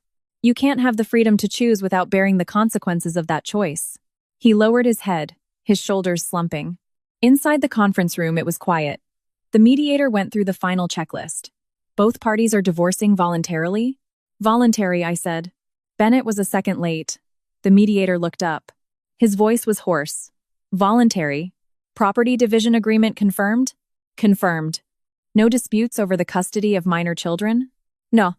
When he said that last no, a light pang of pain went through my heart. Not for Bennett, but for the child that never had a chance to be born. If that child had lived, perhaps today would have been much more complicated. But it was precisely because they didn't that I could leave cleanly. Signatures, stamps, notarizations. The whole process was as quick as a routine transaction. 5 years of marriage, sealed into a final divorce settlement. As we walked out of the building, Bennett suddenly stopped. He looked at the copy of the settlement in his hand shaking violently. "Alara, it's really over." "Yes," I said. He looked up, tears finally falling. It was the first time I had ever seen him cry. But I didn't feel a thing. Not satisfaction, not pain. Just late. Too late. My phone rang. It was his mother. I glanced at it and didn't answer. Bennett answered his. His mother's hysterical sobs came through the phone. Bennett, the creditors are at the old house? That woman Cassidy borrowed money in your name and gave them our address. Bennett's face changed. What? They say if we don't pay? They're going to break down the door, she cried. Your father can't breathe. He's so angry. The ambulance is on its way. Bennett looked at me, his eyes instinctively pleading for help. In the past, when something like this happened, his first reaction was always to turn to me, because I always handled it. Called the hospital, calmed down the relatives, fronted the money, called the police, found someone to fix the door. I was the Bennett family's all-purpose patch. Wherever there was a hole, I filled it. But now I just put my phone back in my bag. Go handle it. His lips trembled. Ilara, Bennett, I cut him off. We're divorced. The words were a wall, blocking all his instinctive reliance. His face was gray. I turned and walked toward the parking lot. He took 2 steps after me, then stopped, because his mother was still crying on the phone. He finally didn't follow me. This time, he had no right to. That afternoon, Liam informed me that the first repayment from the Bennett family had arrived. The $25,300 for the house renovation. Not a lot, but it was a start. In the days that followed, things fell like dominoes. After Bennett's project was put on hold, a competitor swooped in and took the contract. He was reassigned from his core position due to his personal conduct issues. The creditors found Cassidy. Her pregnancy turned out to be a farce. The dates didn't add up, and the father was unknown. She had tried to use Bennett as a safety net, but in the end, no one would claim her. After the creditors caused a scene at the old Bennett house, the gossip spread through the town. My mother-in-law, who feared losing face more than anything, was now the subject of whispers whenever she went out to buy groceries. That's the family whose son hid a woman in the attic. Their daughter-in-law was so good, fixed the house, took care of the old folks, and they treated her like that. It's karma. The same words she used to shame me were now all thrown back at her. I didn't go back to the old house. Not until a month later, before the court-ordered mediation on the remaining payments. Bennett sent me a message. Your things are still at the old house. Come back and get them. I won't stop you. I replied, tomorrow, 10 a.m., I'm bringing people. I'll be waiting for you, he wrote. I didn't reply. The last time I returned to the Bennett house, it was an overcast day. The red paint on the front gate was peeling. A few broken pieces of porcelain lay under the pomegranate tree. My mother-in-law used to be obsessed with cleanliness. She would make me sweep up a single fallen leaf. Now, no one swept. I brought a mover and Liam with me. Bennett was waiting at the gate. He had lost a lot of weight, his shirt hanging loosely on his frame. His eyes were tired. When he saw me, he tried to smile, but couldn't. You're here. I nodded. I'll be quick. Carol didn't come out. Richard didn't come out. The door to the living room was closed, and I could hear faint coughing from inside. I didn't ask. They were no longer my concern. As I went upstairs, Bennett followed behind. The second-floor hallway was the same, but the lock on the attic door had been changed. I glanced at it. No one lives there anymore, he said. I see. His voice was low. I'm thinking of sealing it up. I didn't respond. He seemed stung by my silence and paused. Alara, I've been dreaming a lot lately. About that night. I dream of you standing at the bottom of the stairs, staring at that door. Don't talk about it, I said, going into the east room to pack my last few things. He stood in the doorway. I know you don't want to hear it, but I have to say it. I'm sorry. I put my mother's gold locket into its box. I heard you. And thank you. I looked up at him. He smiled bitterly. Thank you for taking care of my parents all these years, for taking care of this family. I used to think it was all just what you were supposed to do. Now I know that nothing is what you're supposed to do. If he had said this a year ago, I might have cried in his arms. Now it was just a late, empty sentiment. No need to thank me, I said. Just pay back what you owe according to the agreement. I will, he nodded. I'll pay it all back. Packing the room was quick. There wasn't much of mine. A few clothes, some books, a gold locket, a pair of pearl earrings, a few folders of design sketches. 5 years of marriage, and I had left so few traces. But the debt the Bennett family owed me filled a thick book. The mover carried the boxes downstairs. I did a final check of the drawers and found a photo album. It was from when Bennett and I had just gotten married. In the photos, I was leaning on his shoulder, smiling brightly. He stood beside me, his gaze gentle. I looked at it for a moment, then closed the album and put it back. "Aren't you taking it?" Bennett asked quietly. "No." "Why?" "That was the old you and the old me," I said. "Neither of us exists anymore." His eyes reddened again. Suddenly, my mother-in-law's voice came from downstairs. "Alara." I paused on the stairs. Carol was standing at the entrance to the living room, holding onto the doorframe. In just a month, she had aged a lot. Her hair had turned white in patches, the sharpness in her face replaced by exhaustion. She looked at me, her lips moving. It was Mom's fault before. I looked at her, saying nothing. Tears fell from her eyes. "Mom shouldn't have helped Bennett hide it from you. I shouldn't have said those things. Can you, for old time's sake, stop pursuing the money? Bennett's work isn't going well, and your father's health." I knew it. The apology was just the prelude. The real goal was the money. I said calmly, "No." She froze. "Mrs. Bennett," I said, "the agreement is signed. The court has confirmed it. The payments are to be made on schedule. If they are late, I will file for enforcement." The color drained from her face. "You're really that cruel?" I looked at her. "This isn't cruelty. It's boundaries." She didn't understand. She didn't want to. All she knew was that the daughter-in-law who used to come whenever she was called, who paid for everything, who would bow her head when she was scolded, was gone. My father-in-law coughed more heavily inside the house. My mother-in-law looked back, then looked at me again. This time she didn't curse. She just held onto the doorframe, slowly sank to the ground, and cried. Bennett stood behind me, his voice a hoarse wreck. "Mom, stop begging." She looked up and glared at him. "If it wasn't for you, would this family be like this?" Bennett didn't argue with her. She was finally blaming the right person. I carried the last box into the yard. The pomegranate tree had small fruits on it. I had planted it 2 years ago. My mother-in-law had complained the sapling was ugly, that we should have planted a magnolia tree instead. But I planted it anyway, because I imagined that one day, my children could play in its shade. Now, the tree was still there. But I no longer needed that future. As I reached the gate, Bennett rushed out. "Alara." I turned. He stood inside the doorway, so many words in his eyes. In the end, he only asked one thing. "Will you be okay in the future?" I looked at him. "I will." It wasn't out of spite, or to comfort him. I really would be. Away from him, away from his family, away from that house full of lies, I would only get better and better. He nodded, tears falling down his face. "That's good." I didn't respond again. I reached out and closed the gate to the old Bennett house. The click of the wooden latch was soft, but it felt like the final lock on a chapter of my life. Back in the city, I rented a street-facing studio. It wasn't big, but it had great light. There was room for a long desk by the window, and the walls could be covered with design plans. The first day I moved in, Liam brought me a plant. He leaned against the door, watching me unpack. "How does it feel?" I placed my mother's gold locket in a drawer, like I've been born again. He smiled. "Any regrets?" I thought for a moment. Regrets? Did I regret loving Bennett? Maybe not, because the me back then was sincere, and there's no shame in being sincere. The shame belongs to the one who betrays that sincerity. I shook my head. No regrets. Liam raised an eyebrow. So magnanimous. I smiled. I just finally understand. When the wrong person leaves your life, it's not a failure. It's cutting your losses. On the day my studio officially opened, Jake sent a bouquet of flowers.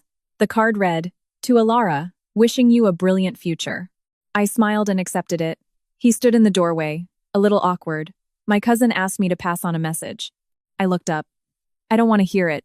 He immediately shut his mouth. "Right, I won't say it." After a moment, he couldn't help himself. "He's really miserable right now." I looked out at the sun. "Oh." Jake rubbed his nose. "I know he deserves it." I smiled. "As long as you know." Later, I continued to receive payments from the Bennett family. I recorded each one in my ledger. The day the final payment arrived, it was late autumn. I opened my window, and the wind blew in, carrying the faint scent of osmanthus. There was a message on my phone from an unknown. "Alara, I've paid everything back. I won't bother you again. I'm sorry." I glanced at it, deleted it, and blocked the number. No reply. Some apologies are enough to be heard. They don't need to be accepted. That evening, I went to the riverfront alone. The city lights shimmered on the water. The wind was strong. I took out the old wedding ring. The my one and only engraving on the inside was already worn and faded. I didn't throw it into the river. That was too much like a movie. I just put it in a small box. The next day, I took it to a jewelry recycling shop. The owner weighed it. "You sure you don't want it?" "I'm sure," I said. He transferred the money to my account. It wasn't much. I used it to buy a new lamp for my desk at the studio. When the light came on, I was drawing a new set of plans. A small house, facing the sun. No attic, no hidden doors, no sounds I had to decipher. Just a very large window, and outside, freedom. Freedom. Freedom. Freedom. Freedom. Freedom. Freedom. Freedom. Freedom. Freedom. Freedom. Bennett said he was going to Tokyo on business for 2 weeks. When the message arrived, I was in the kitchen making some herbal tea for his mother. My mother-in-law, Carol, sat by the stove, rubbing her knees and sighing. "Bennett's so busy. As his wife, you need to be more understanding. We're old and out here in the country with no one around. When you have time, you should come back and see us." I didn't say anything. Married for 5 years, that was the phrase I heard most. Bennett's busy. Bennett's tired. Bennett's under a lot of pressure.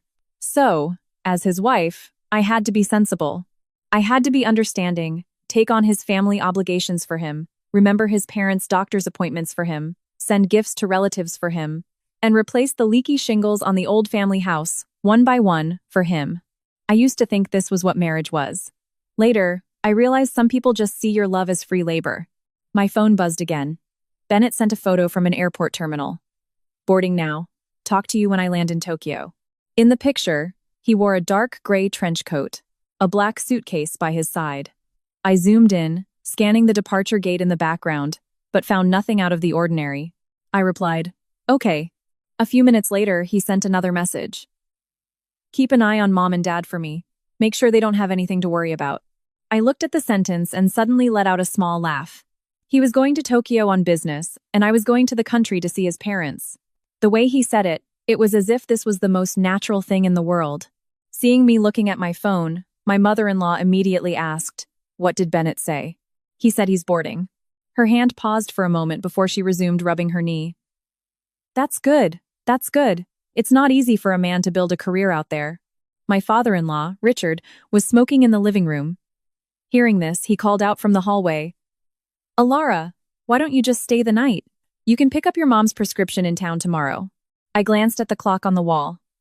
8:30 p.m. It was a 2-hour drive back to the city.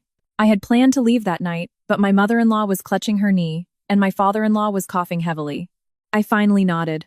"All right, I'll stay one night." A wave of relief washed over my mother-in-law's face. At that moment, I thought she was relieved to have someone to look after her. It wasn't until the middle of the night that I understood. It wasn't a breath of relief she had let out. It was a sigh of satisfaction that I had been kept there, right under their watch. The old house was a 2.5-story brick and wood structure, passed down through Bennett's family. My in-laws lived on the first floor. The second floor had 2 guest rooms, and above it all was a low-ceilinged attic. When the house was renovated 2 years ago, it was I who found the architectural plans, contacted the contractors, and fronted the $25,000 for the repairs. The attic, which had been used for storage, had its floorboards reinforced and new wiring installed at my direction, because my mother-in-law had said she wanted to store Bennett's childhood awards and old books there. That night, I slept in the front bedroom on the second floor. Around 1 a.m., I was woken by a faint, intermittent sound. At first, it sounded like the gentle creaking of floorboards. Then, it became the sound of a woman's deeply suppressed gasps. I opened my eyes, staring at the dark ceiling. The old house was silent at night.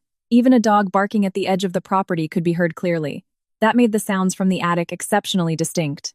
It wasn't mice, and it wasn't the wind. It was a human voice. A woman. I didn't get up immediately. I held my breath and listened for a few seconds. Another short, frantic gasp, as if someone had covered her mouth, but the sound still escaped from her throat. It was followed by a heavy thud on the floorboards, and then a man's low voice, "Be quiet." My fingers went cold.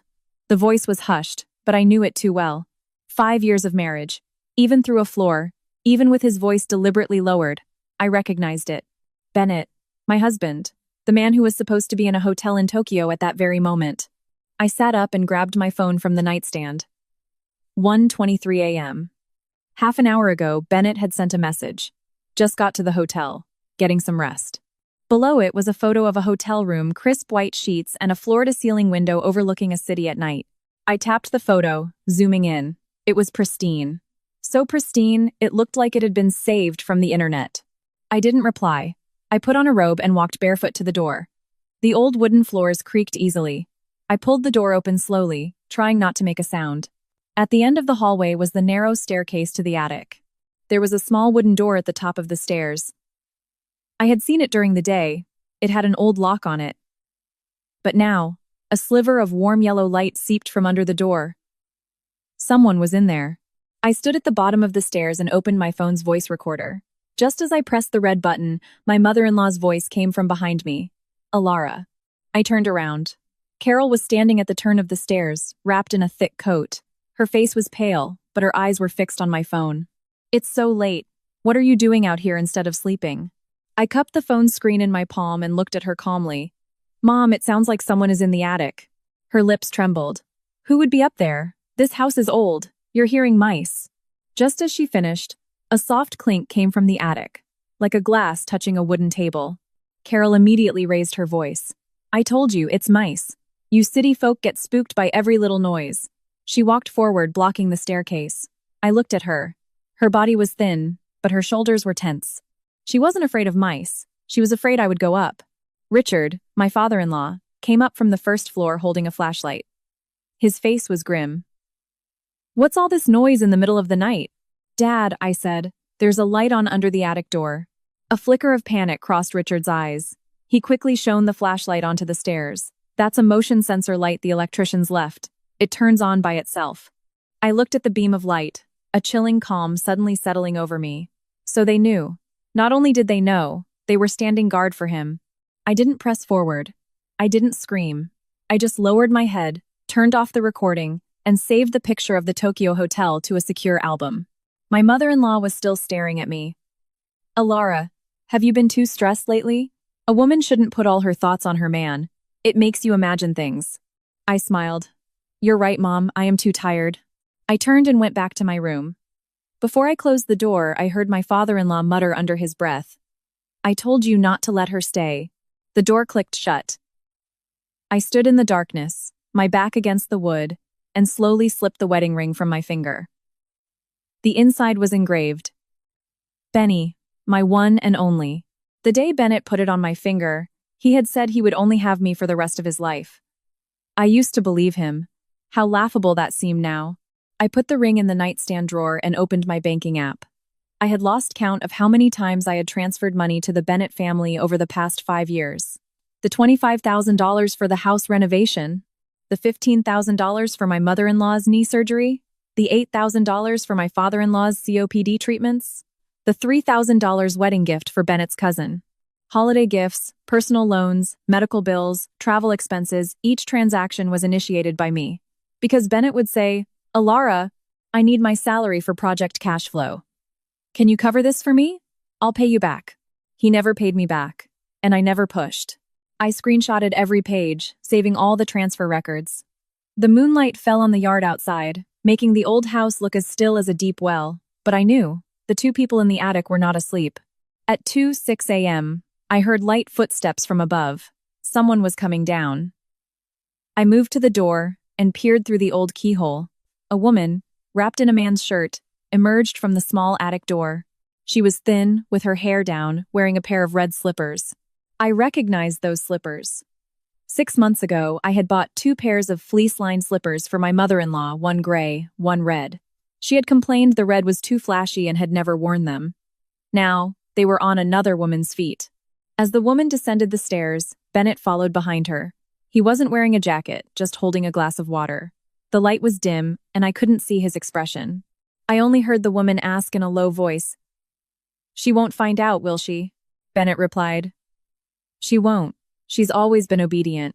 I'll have my mom make an excuse to send her away tomorrow." The woman laughed. "Your wife is so pitiful." Bennett was silent for 2 seconds. Then he said, "Don't talk about her." 3 words, sharper than any explanation. Standing behind the door, my nails dug into my palms. But I didn't rush out. I just opened my phone and continued recording. The next morning, my mother-in-law called me to make breakfast as usual. She acted as if nothing had happened, standing at the kitchen entrance and directing me. Alara, Bennett's not here, and your dad's stomach is weak. Cook the oatmeal until it's soft. And don't go near the attic. It's too dusty. My hands paused under the running water. Mom, isn't the attic where Bennett's old books are? I wanted to go up and look for a photo album.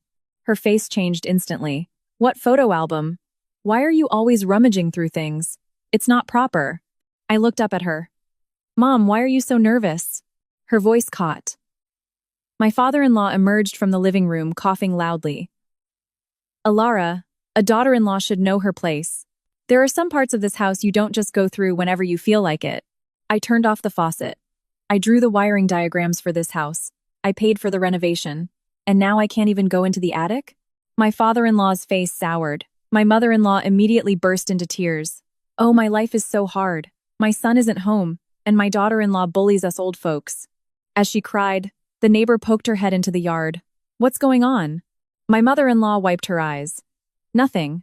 Alara's a city person. She doesn't appreciate our country ways. I watched her performance. In the past, I would have apologized immediately, because I was afraid of people saying Bennett had married an ill-mannered wife. But today, I just dried my hands and said calmly, Mom, cry a little slower. Let me get a video so Bennett can see how I'm bullying you when he gets back from Tokyo. Her crying stopped short. My father-in-law's face grew even darker. I picked up my phone and aimed it at them. Dad, Mom, breakfast is ready. I'll go get the medicine now. With that, I turned and walked out of the kitchen. The sun was bright